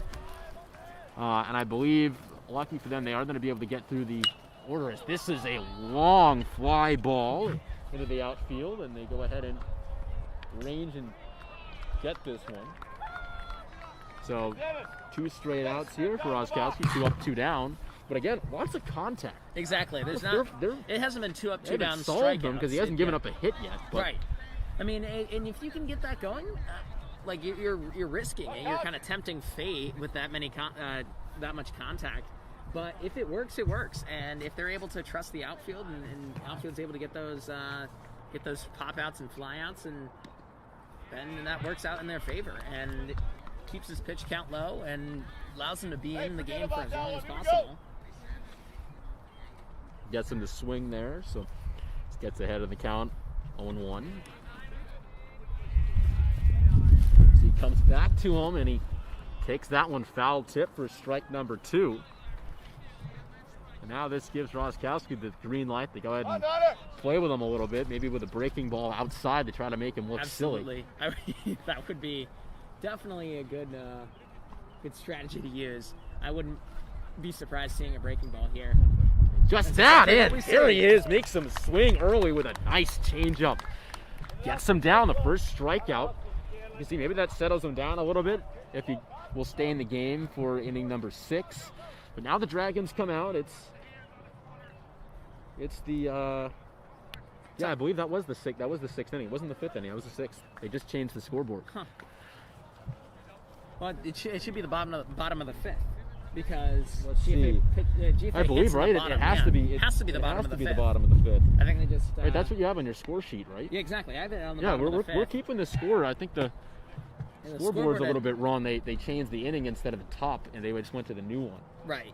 But it is the bottom of the 5th. Yes, now they just changed it. Yeah, I was kind of confused. I was Yeah, I like, was oh, confused. it's It's kind of like, weird, but GFA no, we doesn't- got it. Yeah, GFA doesn't bat at the top of the inning. Yeah, it didn't make any sense. Well, we got the heart of the order coming up now. We got Trace Florio and Luke Blazovic and Ali Hood coming up as your first, second, and third batters of the inning. But of course, you don't want to. They definitely don't plan on making it just those 3 come up. Absolutely, and GFA is definitely looking for their bats to come alive and just getting a hit. I think just getting a hit in this game, a really good contact hit, will get things going for them and get their confidence boosted, get that momentum going, and then the bats may start to fly because they are yet to have a good hit, or really any hit in this game.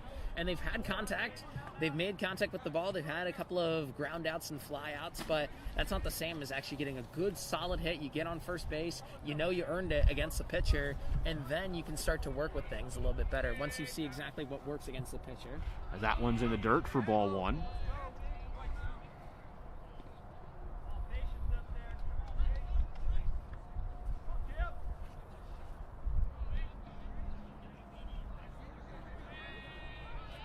We'll see what Florio does. Now, Florio is he's also a pitcher. He goes ahead and swings and misses. When you have a batter who is also a pitcher, it definitely helps because you know what's coming. You have an Exactly. idea of put myself in the mindset of a pitcher. What could be coming next? When Right, you exactly. understand that, that's what makes great hitters great hitters. Is they understand how the pitchers think. Right. They have that pitcher mentality. Exactly. Like, if I was in this position, what would I do? And then they can kind of plan for that. And you can see that, especially in high school baseball. If the pitcher is a really good hitter as well, they tend to be really, really good hitters because they just know they can guess pretty accurately what's coming at them and then work with that in the pitch count.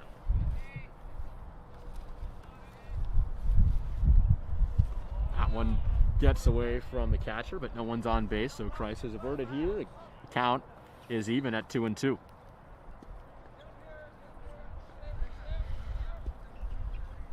So with 2 balls and 1 strike, you have a you're up 1 technically with the ball and strike on the batter. So we'll see if he pitches something a little bit outside, makes him chase. He has that one foul tip just a little bit too high, but couldn't lay off of it. Count stays at 2-2.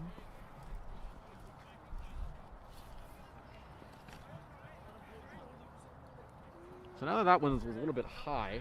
See if he pounds the zone here or tries to get him swinging with a breaking ball. There's the pitch, and that one is in the dirt. Full count. Couldn't get him swinging there, and now we'll see if he attacks him with a fastball. That would be definitely aggressive, but That'd be aggressive. If you it's can the do play it, to then, go. Go ahead. Yeah, Try exactly. to blow one by him. Have the confidence to go ahead and let one rip. We'll see if he does just that. But as a batter, I mean, of course, it's dangerous to think fastball because you can swing early, but Right. it's also dangerous to not fast. think Yeah. fast enough and just let something that you'd love to hit blow by you. So it's a tough situation right now, as this one was just a little bit too low. It was a fastball, but he missed. Didn't miss by much, but he did miss, and the Dragons have a runner aboard here, the leadoff, to start inning number 5, and that's really, really big. Absolutely. I mean, now that they have a runner on base, 0 outs, and it wasn't a hit, but it works just the same as a hit. They get a walk, and now you have Luke Blazevich, the designated hitter, who can start to work with things here.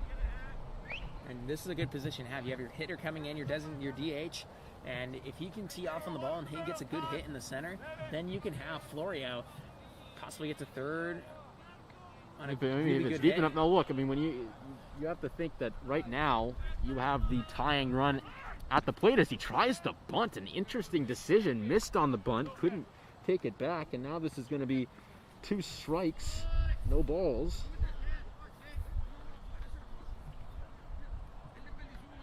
Oh, 1 strike, 1 ball. Sorry about that. No, 2 strikes. Yeah, I'm right. You're right. Yep. Interesting decision to bunt there. I almost feel like he wasted that. There he goes. Can he gun him? He couldn't. It's into the outfield. Draws timeout. Now that was ball number 1 too. So Dragons get the best of both worlds.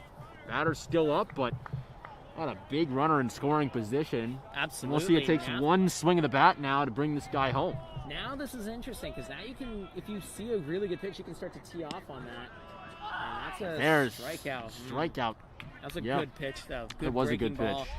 Looked inside, and then still curved inside, but towards the bottom. Painted the corners, and that really is the end of that. But still, they have only 1 out, so you can still try to do the sacrifice fly if you get really good contact, and it's in the center of the field. Now Allie Hood steps up to try to bring one home as this one falls, picked up by the catcher. You got to be careful with the pass balls, as you know. That was a big reason. What the pass ball was was the reason why GFA were able to get on the scoreboard. Was a pass Absolutely. ball in the very first inning of this one. But since then, they haven't gotten a lot of people on base, which is why having a runner at second, it's a big time opportunity. There's a great pitch for strike number 1, right at the knees. Again, nothing doing, especially when it's a changeup. Kind of froze him expecting fastball. Rings this one up, swing and a miss. Had nice bite on that one. And the curveball works to his advantage. It's a really tough pitch to hit with all that break going on, as that one's in the dirt. He goes to third, and there we go. The Dragons are in business now. 2 strikes and 2 balls. It is a full count, but the runner goes to third, so a pass ball. I have to be really careful about this one because a pass ball gets that runner home more than likely. Absolutely. And with only 1 out, too, so definitely want to be careful there. And good, timely, I wouldn't call it a timeout, but I guess conversation between the catcher and the pitcher. Yeah, definitely settle him down. But a walk puts the tying run on base. And it is a full count, so this pitch really big. As looks like we got a timeout taken by the batter as well to go over some strategies with the third base coach. Well, let's see. With one ball to work with, maybe the breaking ball wouldn't be too bad of an idea. That curveball bit a lot. If you can go back to that same pitch, same location, it's tough to hit that, and no one's really expecting it. We haven't seen a lot of it today. Right. The first time I've seen a ball break that much from this pitcher. Maybe that was an outlier, or maybe that was just a pitch he was saving for late game when he starts to slow down a bit, because he has stayed in the game for 5 innings now. We'll see when they call him out. But for now, he's sitting in there, and he's done a great job, having a lot of hits. In fact, I don't think he's really allowed to hit at all. No, GFA has not had a hit yet, and definitely something he's got to be proud of. In 5 innings, bottom of the 5th, and 5 innings pitched, he hasn't allowed a hit. That's a big-time game. Big-time game. That one is in the dirt, and that one got away from him, but it's smart play to not run for the plate. Definitely would have been really risky, and you don't want to waste that opportunity and put out number 2 on the board, and then you'd have nobody on base. It's just really tough. Absolutely. But Florio staying put. It is 3 balls and 2 strikes. It's a full count.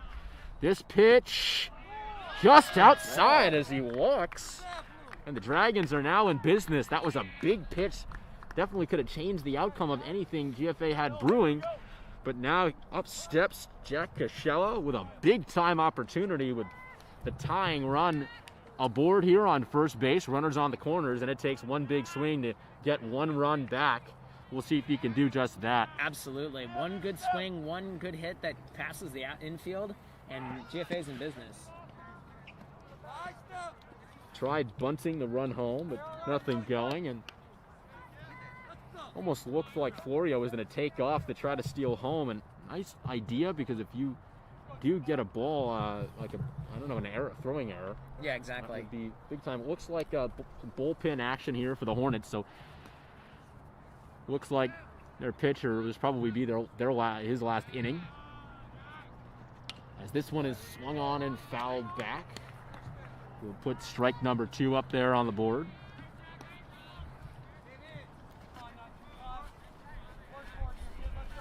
Just needs to get solid contact to bring somebody in.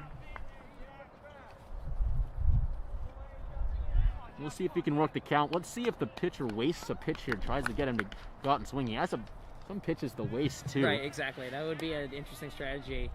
I wonder if he'll try to do a breaking ball or just. As there is foul ball. That one would have been a ball.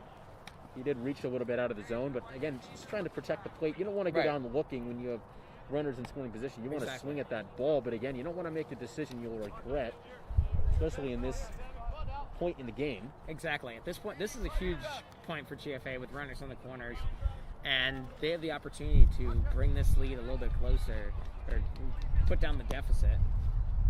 As there is strike 3. That's a pitch he probably wants to see again. That one was high up by chest level, and that's a swinging pitch for sure. Absolutely. Just let that one blow by him. I don't think he was ready for the fastball, because you have all those pitches to work with. It's a really great decision, but up steps Jason Hernandez, and this is a great opportunity for a fantastic hitter to get some runs back for his team. And we'll see if he can do just that. He struck out 2 times. As there's great contact. And outside, stopping at second, is the runner from first. And there it is. The first hit of the game comes from Hernandez after striking out 2 times. He went ahead and got the first hit of the game and drives in a run. And that was a big time at bat here with 2 away. And the Dragons now have 2 on board, as looks like we got a pinch runner coming in. I believe it is. It will be, looks like Ryan Buzzy, number 3, coming in. Buzzy having a nice story after breaking his collarbone at last game of the season for soccer. Able to come back here and join the varsity baseball team. A nice job by Buzzy. Great.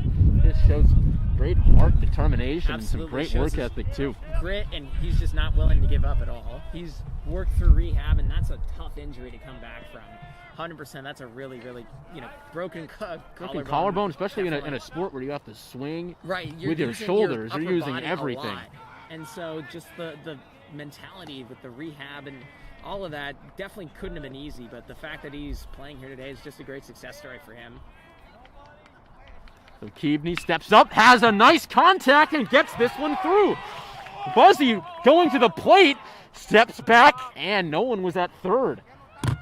But bases loaded now is a nice hit by Keaveney, and now the bats are starting to come up and at the right time.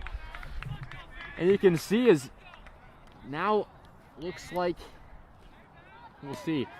I'm thinking about maybe even putting in a pinch run or a pinch hitter maybe? Possibly. I don't know. It looks like with bases loaded, we'll see. No, it is going to be Ben Eisenson, and I think that's the right decision. With the bat smoking, with a 2-out rally maybe coming along, we'll see if Eisenson can put the tying run or more on the board. You can see that baseball rally is just trying to pop up out of nowhere, and this one certainly did, as this pitch coming, and there is a strike. Man, the tough pitch to watch go by if you're a Dragons fan. Absolutely, yeah, you definitely saw that. Definitely could have hit that. I mean, we'll see. Definitely a pitch he wants back. This one going. There's another tough pitch to see. Takes 2 big strikes. Man, you got to want to see a swing there. It's tough. Well, we'll see. Now he's in the hole here, 0-2 with bases loaded. And we'll see. Swings and misses on that one as he gets himself out of the jam, but not before one run comes across. But man, 2 tough pitches to watch go by for strikes. A low strike that definitely was hittable, and a high strike to start off the at-bat that was for sure hittable. Both of those were hittable. I mean, definitely the first one definitely did not want to be caught looking there, and definitely one you wanted to swing at. Even if you made contact with it, even if you foul out, at least if you make contact, then you get things going, and that means you in the right position. You kind of challenge the pitcher a little bit. Maybe they'll do something down and out, so you get your pitch count up a little bit. Make sure they're not so aggressive in the center. But that was a bit of a wasted at bat. And in an unfortunate spot too. Got some pitches that you would like to see, but just couldn't pull the trigger on them. And for that last one, it was just a sort of, I missed 2 pitches. I want to go out and get this one, and it was just a sort of. I almost feel like that was a predetermined swing. It was a low pitch. It was just something where it's like, I really want to get this back. I know I've just missed 2 pitches, but Dragons cut this lead in half as Roskowski comes back out on the mound. We'll see if he'll finish out the game. Good news for the Dragons is that they're going to see a new face on the mound. Looks like for this next outing. Bad news is it is a fresh arm for the last 2 innings or so. Right, so it's kind of a double-edged sword there, where they haven't been able to hit number 7. Not really any hits on number 7. But they don't want someone with 0 pitch count, fresh arm. Could hit faster, and that kind of throws off their timing too, because they're used to someone with a little bit of a slower pitch. So I don't know. I mean, they're going to take what they can get, and they'll see what they can do here. Yeah. Definitely want to get out of this inning as quick as possible. Oh, of course. Well, look, they have their middle of the order coming up next. I just didn't think about it. And, they have the heart of the order coming up. Mm-hmm. And that's big time. It's just what's so disappointing is that they figured out this pitcher at the worst time possible because it was his last inning. Right, exactly. And more than likely, now, you never know. He could come out there again, but, I mean, it really looks like their bullpen is getting a lot of work in there. It looks like number 10 is going to come into the game to try to close this one out and get the save.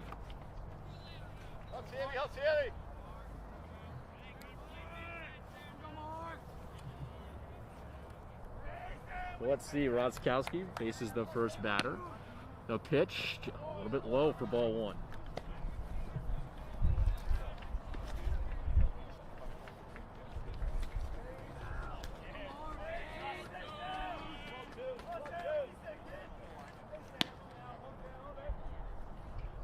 Swing and a miss. It's a bad pitch to swing at. Absolutely. That one was not even anywhere close to the strike zone. Not entirely sure what he was thinking there. And you can definitely see the manager getting upset there. Definitely did not want number 22 to take that pitch.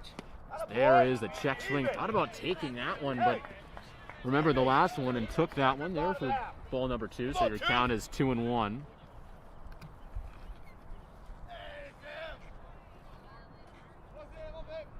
The kick and the deal. Fouls that one off, up and out of play. Has to be careful. Doesn't hit anybody.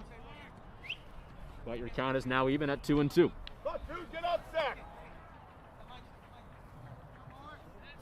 So has twos as the count. And Roskowski now has a pitch to play with. We'll see if he tries to get him with a breaking ball here. No, it goes with a fastball and blows it right by him. Strikeout number 2 here for Roskowski. Interesting pitch to use there, but definitely a good pitch and good strategy, and outcome is fantastic. One strikeout, really great for his confidence, and gets that first out of the inning, and now he can utilize that fastball in different ways. He can utilize it earlier in the count. He's saving that changeup or saving that breaking ball for later in the count when he might need it. It was just a great strategy, and he was able to get it done with the fastball. Oftentimes a gutsy play, but if you can get it done, you can get it done. And he has the gas to do it, as there's a foul ball. Just missed that pitch, and it was a nice location to hit, but also a nice location to freeze somebody too, as he evens this count at 1-1. Oh boy. Jeez. This one just too high. He's missed high twice this at-bat. Puts him behind 2-1. Just trying to feel out these corners here. He flings this one. That one is too low, so 3 balls and 1 strike. On a little bit of a jam here on the mound. So let's see what he comes back with. Good hitter in there. Have some confidence. Watch it. Well, let's see if Roskowski comes back and tries to blow another one by him. This would be a good opportunity to do so, but 23's got to know that. So maybe Roskowski goes with the breaking ball. Oh, he does, and it's just too high. He missed in that location 3 times out of the 4 balls he threw. Just trying to work that high fastball. Couldn't get it. And a runner aboard for the second at-bat is a walk. And it looks like a pinch runner is coming into the game. Yes.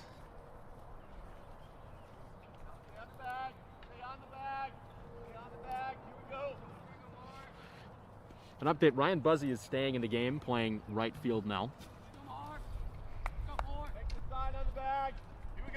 So runner aboard, but 1 out, so potential double play opportunity if Roskowski plays his cards right and gets a nice ground ball to the second baseman. This one is, there's the location he was looking for. Absolutely. And if he got that a few more times, it would have froze people just like that. You think it's going to be a high fastball, and it dips just a little bit into that strike zone. And then, bang. Just, you look at that ball and you look at it on tape like, man, I could have hit that. But looking at it in person, you see that it's high, and then it just dips slightly into the strike zone. As that one is low. Yeah, as you can see, I mean, when you see that the umpires calling that pitch a ball, 3 out of the 4 times that his teammate was up. When you look at that and it's just a little bit lower, it's kind of tough to see when that ball's flying at you. As there is a pop up to the infield, and is put away for out number 2. So 2 away now in the top of the 6th. And with a runner aboard because of the walk, we'll see if this will be not a 1-2-3 inning, but we're going to have a gentleman's sweep of the inning. But I think a strikeout to end this inning would really be a momentum booster going into the next one. Confidence booster as well. Roskowski's been pitching very well this game, and if he can strike out last batter, carry that, wonder if he can carry that momentum into the offense, because GFA's only down by 1. And this is the time, this is clutch time. This is the time when this inning, and if they're still down the bottom of the 7th, because they do have the bottom of the 7th, they're home, that's the kind of time where you want those bats to come alive. And if you can get that confidence and you get that momentum and carrying it into your offense, that would be huge. Great pitch at the knees. Froze him up for strike number 1.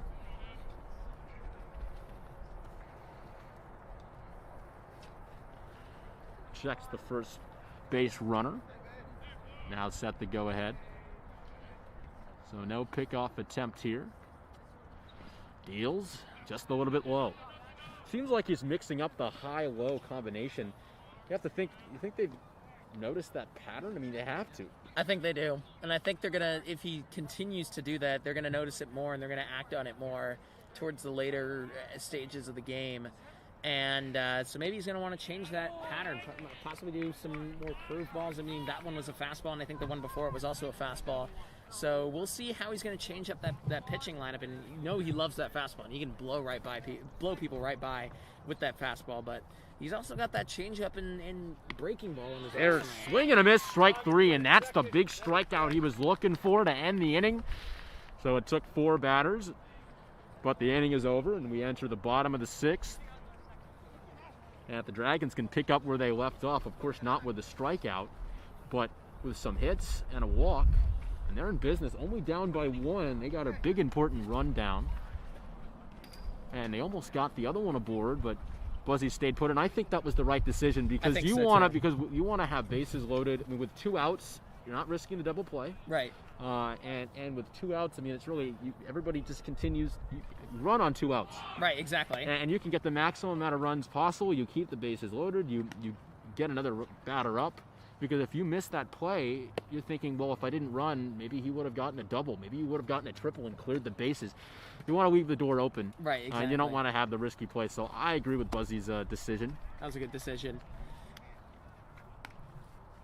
And I think for GFA, they're going to want to start becoming more aggressive with their hit taking because towards the end of the game, I mean, really, the cost of doing so is just less and less. And we'll see that. I think that we'll see them take more swings and maybe more strikeouts swinging, but definitely they're going to want to keep doing that.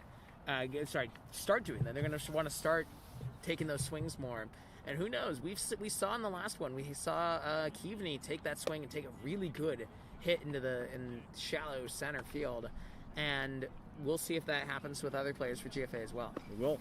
As there's a new arm out there on the mound, number 10, who's warming up at the bullpen. It looks like he has some serious velocity, a lot more than their starter. Absolutely. We were looking here, and we just heard the crack of the ball hit the mitt. We made a stop mid-thought. We were like, oh, man. That's my favorite sound. One of my favorite sounds in the entire world is a fastball hitting the back of a pitcher's glove. Absolutely. I mean, if you're a defensive kind of guy like I am, and I love a good pitching battle, when you hear that and you see the swing and just nothing but air that bat hits, and the ball just hits the back of the glove, and it's just such a fast fastball, and just the crack of the back of the glove. There's really no better sound than that in baseball. Boy, did I hate that sound in the World Series in the 9th inning against the Dodgers. Well, let's not talk about that. Yeah, let's breeze past that.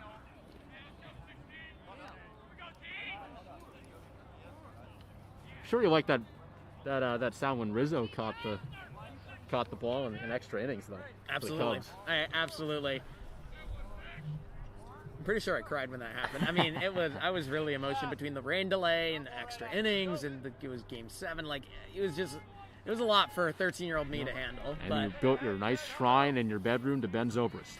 Absolutely. First pitch of the game for number 10, and that's a high ball.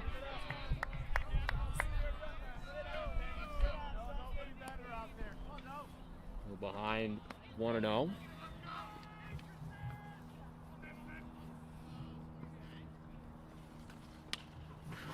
Pops this one up and out of play, so evens the count here at 1-1. Some more bullpen action. Maybe a closer coming in. There's maybe a short reliever, number 10. I'm not sure what the plan is, but some bullpen action coming up. From what I've seen in high school baseball is that you'll take in the short reliever, and we'll keep him for maybe an inning, maybe 2. There's some good contact. Nice glove by the second baseman, and he's going to be out, but nice contact there.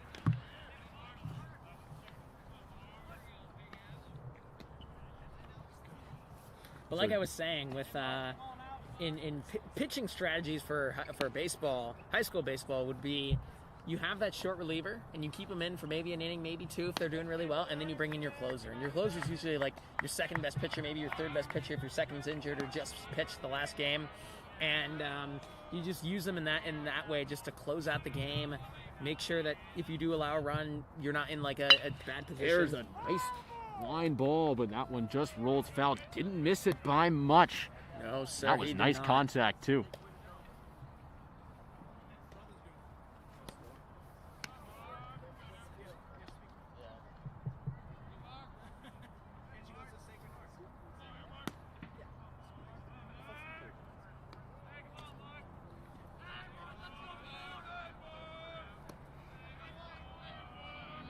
Count even at 1-1.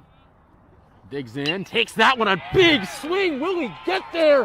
This one goes all the way to the wall. And Roskowski has got himself a double. Will he stop? He's going back to second. He's got himself a double and a great hit there by Roskowski. Doing it all on the mound and in the batter's box. We said he got the power, and the tying run is at second base. Wow. The Junkyard Dog strikes again, and in a big way. Absolutely. Wow. I mean, what a hit. That was right into the gap. Huge, really far hit. Great sound off the bat, absolutely. too. As soon as you heard that, you're like, that's going far. And that just sails right into just left of center field. Perfect location, straight in the gap. Rolls for a little bit, too. Gives him enough time to reach second base. Thought about going to third.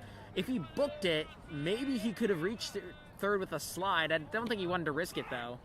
As he bunts, this one's down the line. Roskowski booking it for third, and it's trying to go back, and he gets in at third base.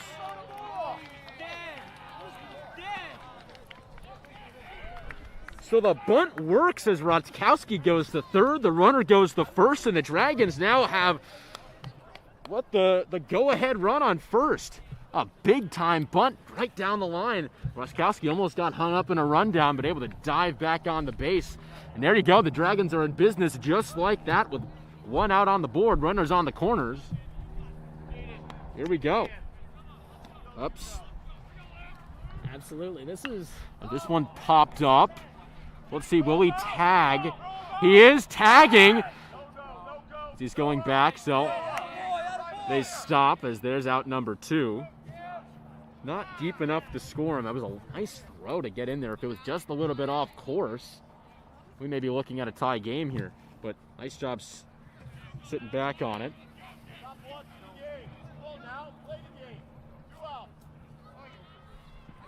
So now Allie Hood steps in a big-time opportunity with 2 outs away, but the tying run on third.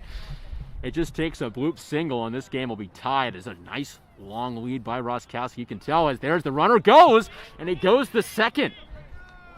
So a stolen base, a risky play pays off with a bad pitch in the dirt. So now force out to only first, and Hood is up in the count, 1-0.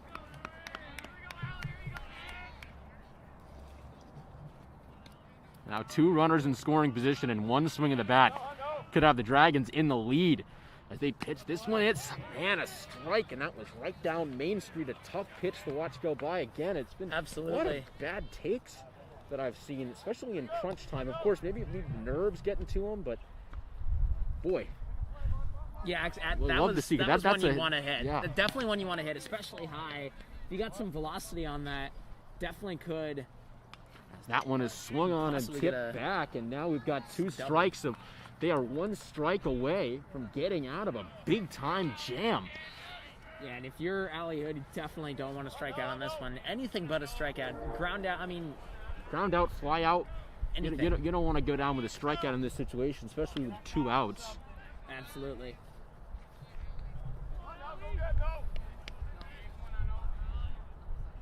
So we'll see what the pitcher does here. Might want to do a breaking ball, just try to catch him. Kicks and deals, and there's a strikeout on a breaking ball, and they couldn't get him home.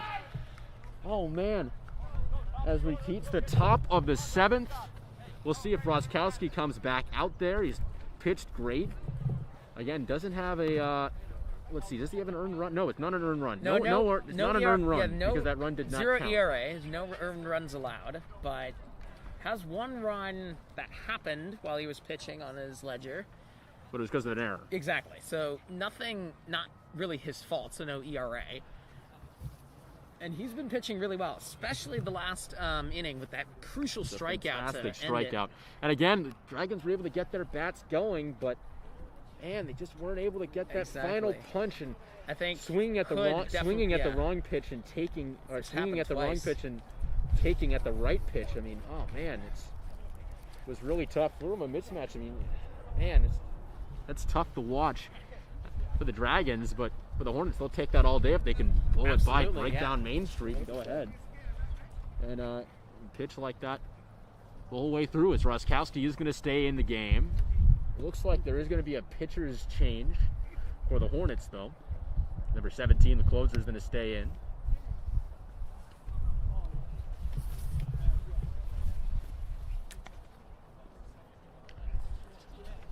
Good news for the Dragons is that we've got Jack Kashella coming up, but then the top of the order, so they've got the 9 hitter and then hitter number 1 and 2, and Hernandez has that big hit last time he was up, and Keavney also has a big hit. This was the part of the lineup that started the rally, was with Kashella. Right after Kashella, it was Hernandez with a big hit, then Keavney with a big hit, and they got that run aboard. Absolutely. So that part of the lineup seems to be working for GFA, and they'll have one more opportunity, one more crack at it. They have the bottom of the 7th. Because they're down, that they have that bottom of the 7th to go. So we'll see how they're going to deal with that, or see if they can deal with that, if they can get their bats flying. But definitely a missed opportunity in the last inning. Swinging at the wrong pitch. You had that beautiful ball just like right in the right position, curved in. Hard to see, and I don't play baseball, so I really can't criticize, but looked like he maybe wanted to swing there, and just problem with GFA has been a little bit conservative on the balls that they swing on, the balls that they take, and it's been really costly at times. Big inning to try to keep this lead to just 1, or the deficit to just 1 rather. As for the Hornets, it's a good opportunity to have some insurance runs going into the bottom of the 7th. Absolutely. See the ball in your zone. Make him come to you. Come on, Cam. Gotta hear you, Cam. There's the pitch and a swing and a drive, but just foul. Hey, a lot of life in the dugout. Come on. Hey, sit back, let the ball travel. Come on now. Come on, one. Gotta love the chatter coming from the dugout. Chatter. I love the dugout chatter. That's a high ball again. Especially in high school, it's fun because you have all your friends, your teammates. You just can say the wildest things. And I remember when I was managing baseball in freshman year, I just heard the craziest things coming from the team's dugouts and our team's dugout too. It's really fun to be in there and just cheer on your teammates in creative ways. Gotta have a hype man on the team. There's another high ball. So. Look, Roskowski, when he's missing, he's not missing low a lot, he's missing high. Right. When he gets that call, it freezes him, but when he misses it, he's not able to get it. Yeah. When he misses that, he's not getting the call from the umpire, it's just too high. And he just misses the spot by just a little bit, gets him in a location like that, and this one has popped up right to the center fielder, and he got him. So there's out number 1. Got out of the jam. Absolutely. Had 3 balls and 1 strike, and that was a great pitch to make him pop up and out. You have to feel as the batter, if you took that one, maybe you got a chance at going to take your base. Right, exactly. On the next pitch. That was a far ball too. That was high and dry too. That was far. And so good contact by Hamden Hall, and that's really been the story of this entire game. They've had good contact, but with Roskowski, it's just been pop-outs, fly-outs, possibly ground-outs too. I mean, he's just not. Look, he's allowed a lot of contact, position. but no hits so far. And right. Again, it just keeps you on the edge of your seat. But I mean, I haven't really put anything on the ground through the gap or had everything fall. It's just been a lot of pop-ups. As there's one on the ground, taken by the shortstop. No, he couldn't glove it. So they calling that an infield hit? Not sure what what is it, an infield hit or...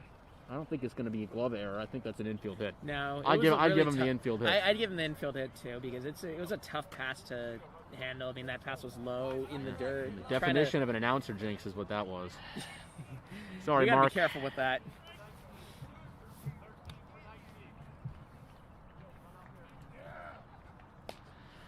So now with runner aboard, looks like a pinch runner coming in. But again, another ball like that, if the runner's just a little bit slower because, boy, was that runner booking it down the line, which is why I'm surprised as a pinch hitter because I feel like that runner had a lot of speed. I mean, he almost beat that out without the glove error. Absolutely. And beating that ball out is pretty tough, but if you have another play like that, it's a little bit slower of a runner, you may get a double play in the same location. There's a nice strike. Big deal. That's why you get free. Come on now. Absolutely. He was a fast player, and I think that, if he even if didn't have the glove error, it would have been close. It would have been a close out.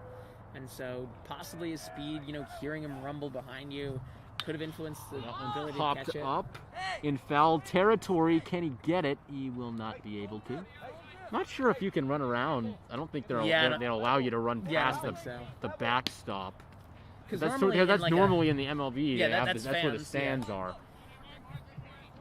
Certainly would be fun though if you're able to run all the way back there and catch the ball. Absolutely. But I think that's just a dead ball at that point. But Roskowski's up in the count, 0-2. Man, that's a great take. So close of hitting that zone again. That's when you want a pitch like that because it's too high to do much with, but it looks just like something you can. Right, exactly. And that's the type of pitches where when he wants to throw it a little bit lower and he misses with that, and that's perfect location for that as the runner goes. There's a big swing into the gap, and Hamden Hall, they are looking at another run. They are. So there is 4-2 on the double, and we've got 2 hits in a row given up by Roskowski. And Hamden Hall now go up by 2 runs. Again, not insurmountable by any means. Not by any means. But it's going to take a rally. Absolutely. It's not going to be... And then they have to solve a new pitcher, too. Yeah, exactly. It's not going to be a one-run thing where you can tie it up and send it into extra innings. You're going to have to score at least 3 runs to be able to win. And definitely would take a rally, as you said, and obviously not insurmountable. Really, almost no lead is insurmountable in baseball just because there's no time on it. And so an inning could last really hours or minutes. Like, it depends on how the pitching goes and how the hitting goes. But definitely a run that Roskowski wants back, and 2 hits there.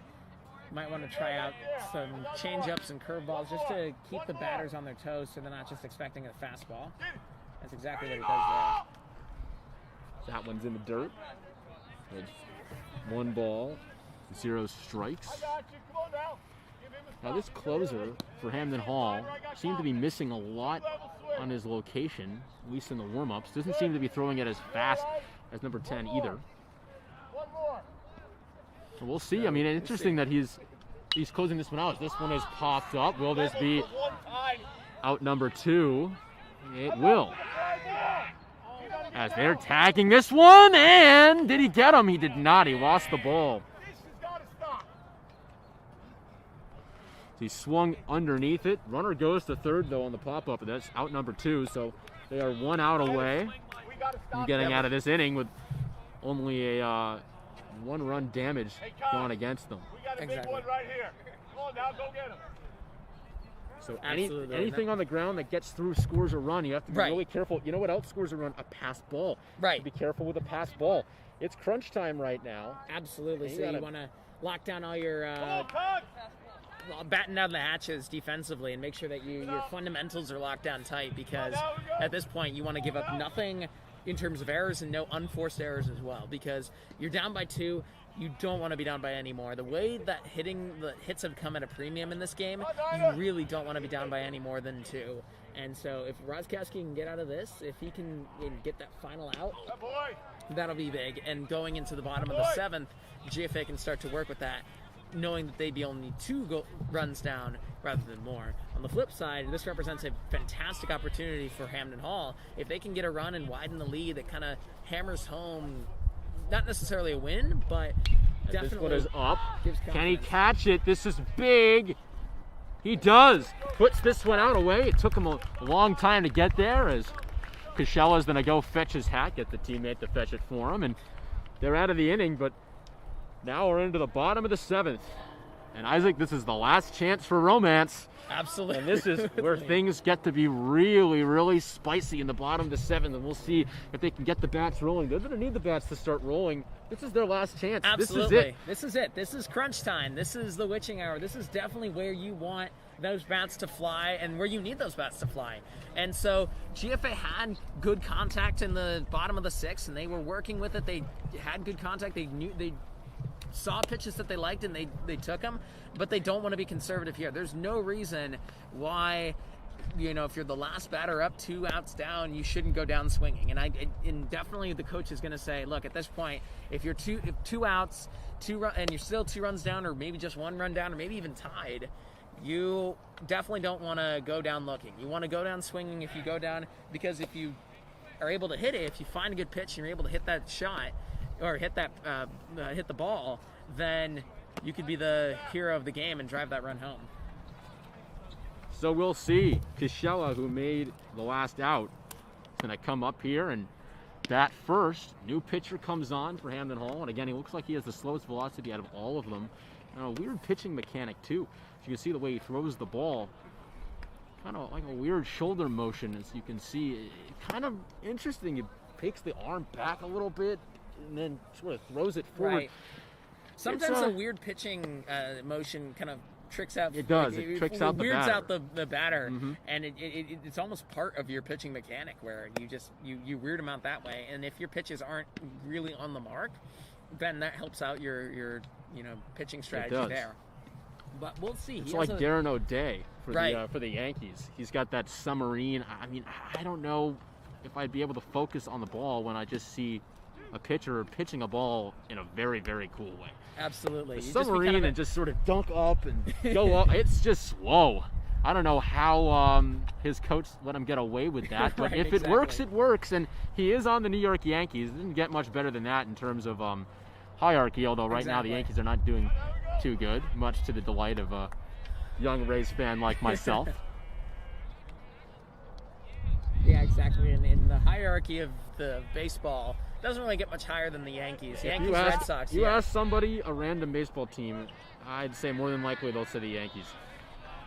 That's just just the baseball team. They're the baseball team. I believe they have the most championships, most World Series wins. Most history, really. In history, yeah. And also just a ton of history, too. Babe Ruth and Joe DiMaggio, Babe Ruth, and all sorts of fantastic players that have come and gone through. And don't forget Dom DiMaggio from the Red Sox. Right. I mean, that's pretty cool. That's cool. You had brother in the rivalry, too. It's like having a sibling in a similar vein in the Harvard-Yale game, having a sibling at Harvard playing at Harvard and having a sibling playing at Yale. It's like that old rivalry that just kind of gets reignited every time you two play.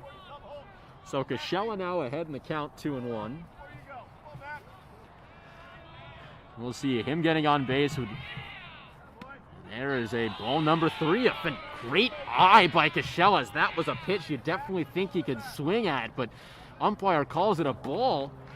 A great job, good plate discipline by Cascella, and he has himself ahead 3-1, and he's 1 ball away from bringing up the tying run, and he got it.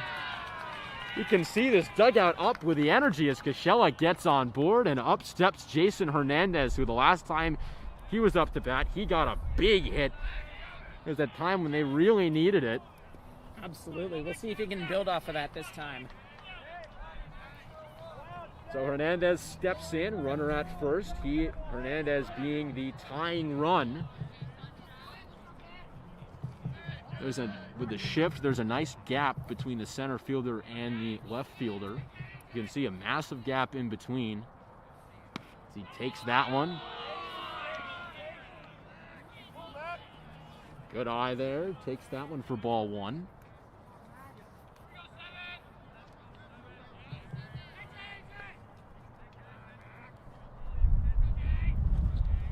Kicks and deals. Takes that one, wallops it. Will this one fall? I do not think so. No, it won't. No tag up either, but a nice contact swing. If that one fell, boy, the Dragons would have been in pretty good shape, but now up steps Andrew Keaveney with one away. So Keaveney now represents the tying run.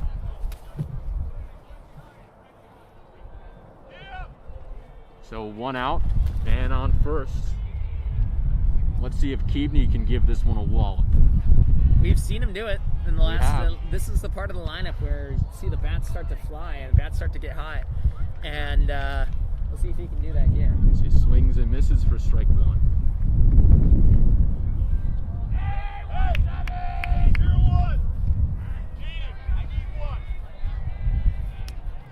Wind's starting to pick up now, but no rain. Hopefully I'll be safe for my drive home too. Which this one, that's foul tipped, a low ball. Would have been ball one, but goes ahead for strike number two, and now he's one strike away from being one batter away of getting out of this one. And you got to think maybe you bring in a pinch hitter in this situation. You might. I'm not sure though. I'm really not sure. I think it's up to the discretion of the manager if he wants to bring that in. It's gonna be It's like ball number one there. Up next is Eisenstein. Eisenstein definitely can He has put the this ball power. in play. He does. Although, remember that last at-bat may be fueling the fire here when he took two really big pitches with runners in scoring position. right. But it starts, let's see if Keaveney can get a big hit here. He swings and foul tips. He stays alive here. 1 ball and 2 strikes. And yes, it has been a slower release for this pitcher. But he's finding the strike zone pretty well. He's been He able is to. finding the strike zone pretty well, although he was missing a lot in the bullpen, and he has missed a few times. There's a swing and a miss on a high breaking ball, but went ahead and got him, and now he is one batter away, and now the tying run represents Ben Eisenstein at home plate in the batter's box. And here it is. This could potentially be the last batter of the game. Definitely at this point, don't want if you go down swinging. Definitely want to be swinging at pitches, and That one is too high. Now, obviously not that another one. thing is, do you think you risk a steal? It's tough. I mean, if you're gonna lose the game, I mean, maybe you want to go down on a coaching decision. Right. I like the steal, as this one is late. You see, he was looking to maybe steal if that ball went away. I think that's the strategy. If the ball seems to go away, if it's an errant pitch or a wild pitch, then I would go for the steal. Because even if you get out there, at least you were trying, and at least you put forth your best effort to try to put yourself in scoring position. Because right now he's not. He's on first base. As that one is low for ball 3, so 3 in a row here. Eisenstein's got to be careful now. He does have to be careful to not swing at a ball. Right. Up next is Tristan Jones. There's strike one. Thought he would take his base, but no. That's a good take there. I think that's a good like take. that That was take too. Down and out play, and down and out ball on the bottom right hand corner, and definitely a good take for him to take. Want to be careful with what you swing here, but you definitely do. And that one hit him. So he takes that one in there. That ends the at bat, and now the winning run is up at the plate, and it's Tristan Jones. And if Jones can hang in there, Roskowski will get an at bat. Absolutely, if he can. And that's the player you want to have on the bottom of the 7th with 2 outs, bases loaded at that point if he does reach, or maybe not if he hits a single and drives in a run. Absolutely, that would be big time stuff. But it takes 1 walk, and you get him up. But I mean, again, it's not guaranteed. It's not guaranteed. Even when you have a great hitter in the box who has had a big hit today and had a fantastic day on the mound. Nothing's guaranteed. Nothing is in guaranteed. Baseball, and we've seen it countless times. You had the big hitter coming up at the bat, had a really great game, and then he strikes out. And that's just kind of the nature of the game. And so I'm not saying it's going to happen now. And then there's been players like Chris Chris Davis who hit a bunch of home runs and then forget how to hit a baseball the next game. So, right, exactly. So you know, I mean, or maybe even the next at bat. It really just like depends on the it depends on the situation. It's pressure a lot. And look, they've now changed the pitcher, and I agree with that decision because this pitcher was not having even though he's got the 2 outs on the board, he was just not having a good time with these batters. And I like that they're putting in. And this pitcher seems a lot more solid. Seems to be throwing the ball with a lot more heat. And this is what you need late game. I mean, look at this. This is a lot more velocity, if you can see on the video, just in the warm-up pitches. So I definitely agree with this decision. They had him warming up in case of something like this, where you have the winning run at the plate. I mean, I haven't seen a ball hit far enough for a home run, but we almost had one. Marskowski hit one that rolled to the wall. Exactly. I mean, if it was hit a little bit harder, it would have been a home run. The outfield in this stadium, I guess you could call it, in this field, it's far. It's farther than what I've seen in a lot of ballparks. And one that I've been to is Brunswick's. And Brunswick's is a lot shorter. That's because you have the road that kind of shortens where you can actually be. And I've seen a home run there. I've seen, I can't remember who hit it. It was a Brunswick player. But he hit a home run. And that was something really fun to see, even though it wasn't, GFA. But it was really cool to see it just sail way high and then land way out in the boonies over there. And so we'll see if it happens. I've never seen a home run in this ballpark. Doesn't mean it won't happen. And what a time for it to happen. The first GSPN broadcast. Imagine seeing I wouldn't even know what to say. If our first ever baseball game was a walk-off win in the bottom of the 7th. I mean, oh my goodness, we'd be treated to such a treat. Oh man, boy, would that be awesome. That would be incredible. Be a nice reason to go do another one. Absolutely. Just keep it like this, boys. Keep it close enough for us to commentate and keep it interesting. As there's the pitch, and that one is a nice strike right at the thighs. 6-3, 4-3 last 2 times. Be there for each other. Need it? Tag the bag. Let's go. Come on now. Works around. That one is on the ground. Nice job to save that one by the catcher. And evens this count, though, at 1-1. So one batter away, and it's Tristan Jones.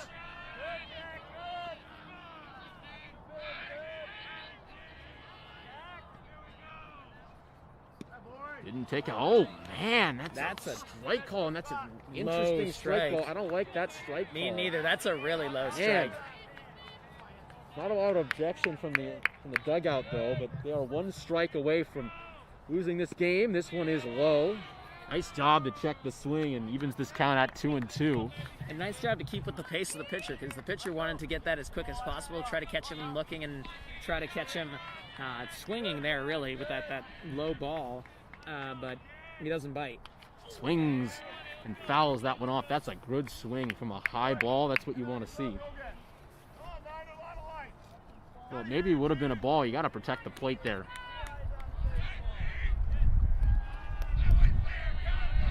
We'll see if he tries to get him to bite on a breaking ball as he throws a fastball. This one is rocketed. Will he catch it? It's foul. Oh, man, just missed. Just missed. Whew. Oh, had the contact. Really, you could hear it from the sound of the ball in the bat. Just a little bit early on that one. It was a fastball, not a breaking ball. We'll see if he tries to pull another fastball by him or if he sees that he was sort of on time with it and goes breaking ball. Definitely a battle of the minds going on right now. Absolutely. Wow. Goes I mean, if that was breaking ball, that one has popped up, and this will probably do it. It does. And the Hornets will run away with this one victorious. And that'll do it.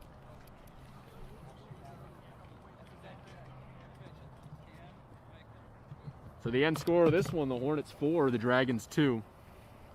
And a nice job there by number 9 to clean up the game. And that pitch, in my opinion, I think that pitching decision won them the game. I think so. I think that was a very good pitching decision. You had 17, and he was struggling a little bit, I think he was struggling with the velocity and had a bunch of hits come, and you had runners at second and first, but putting that pitcher in, kind of the extra closer, definitely a great coaching decision, and then does a good pitch.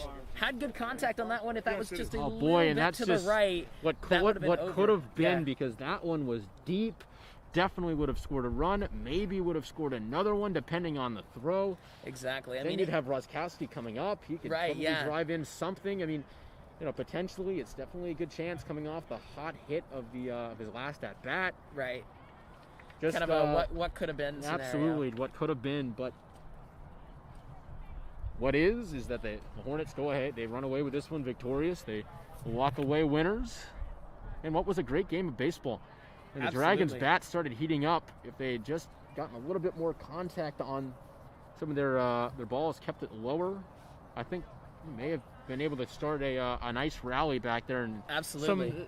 The biggest thing, though, is in big situations, they missed some crucial pitches to swing at, in my opinion. There were a lot of high fastballs, and high fastballs are stuff that you can do a lot with. Absolutely, yeah. I mean, there were a lot of like you said, a lot of high fastballs that they didn't swing at, and that were called strikes. And kind of looking back at the game, you ask what could have been if you swung at that.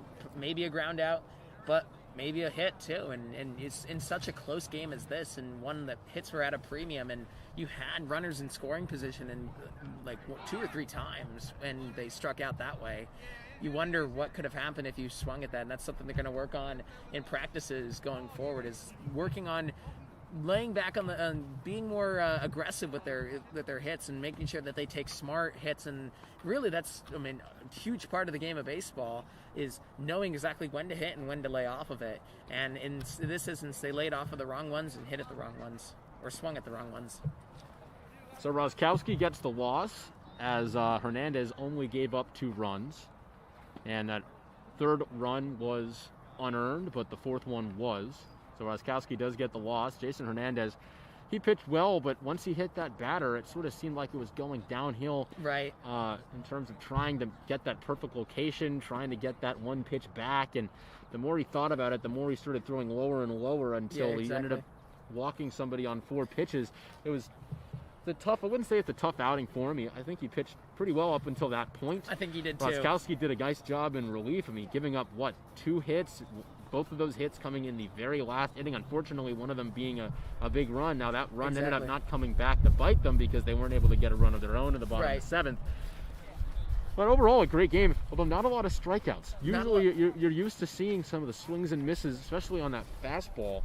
But exactly. No, a lot of contact. Hamden Hall pitcher, number 7. He had a lot of strikeouts. Boy, I'm just looking at the sheet, and I just see K, like all of those. And really, he played phenomenally. He did. Definitely the star of the game, in my opinion. He kept the bats down to a minimum. The only they didn't get a hit in the first inning, even though they scored a run. Absolutely. It wasn't a hit. It was off of balls. It was a walk and wild pitches. And then it was a wild pit, and then it was a stolen base, and then it was a wild pitch where Keaveney came all the way around, and that was after striking out the first batter. So overall, this was a great game of baseball. I think the Dragons, they can walk away with the fact that as of late they started figuring out the batters, and they even figured out number 7 towards the end of the game too, which is why I was saying that big inning where they did score a run was against their best pitcher all game. Right. Although number 9 had quite a day. He did. He really did. With a closing act. Pitching. And I was right in my assumption. 17 was, by far the worst pitcher we saw out here, which was really interesting. He probably was having a bad day. Right. But overall, it's interesting when you go to the closer, you think that's your most solid guy. Absolutely. And it just didn't seem like the velocity was there. The weird pitching motion too, slowing everything down a bit. Right. I know that things were there. Yeah. I know that I definitely could have been wrong, but once he let up that one hit, it seemed like he let everything sort of get to him and started going downhill from there. But teammate ever there, going back to another reliever can save the day. Absolutely. And overall, the Hornets, they weren't able to get a lot of hits, but when they did, they made it count, and there were some big doubles. They went ahead after being down 1-0 after inning number 1. They go ahead and win this one by 2. Well, we said we would do a baseball game, and this was a lot of fun. I really hope I'm able to do another one. Absolutely. I 'Cause think we I have one love coming baseball. up. I'm going to take a look at the schedule. I think we have one coming up tomorrow. Baseball we game. might be doing, I think it's baseball, but That would be awesome. 100% sure. I think it's a lacrosse game. Oh, that's lacrosse. It's a lacrosse game. So yeah. we'll be back at you tomorrow for a lacrosse game. I believe it's the boys.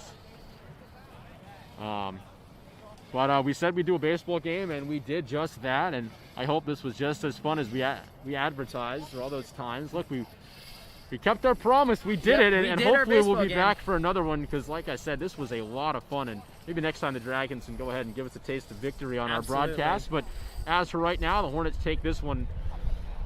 And we'd like to thank you all for tuning in. This has been a lot of fun. Like I said, I'm so happy I was able to share it with you guys at home and you guys who watch this after the fact. Absolutely. And so for now, we will see you tomorrow for a boys lacrosse game. But until then, this has been Charles Cullen and Isaac Moskowitz. And from everybody at the GSPN broadcast crew, we say thank you for tuning in. And we will see you next time tomorrow at 4:30 Absolutely. for a boys game. Signing off. That was really fun. That was fun. I love doing baseball.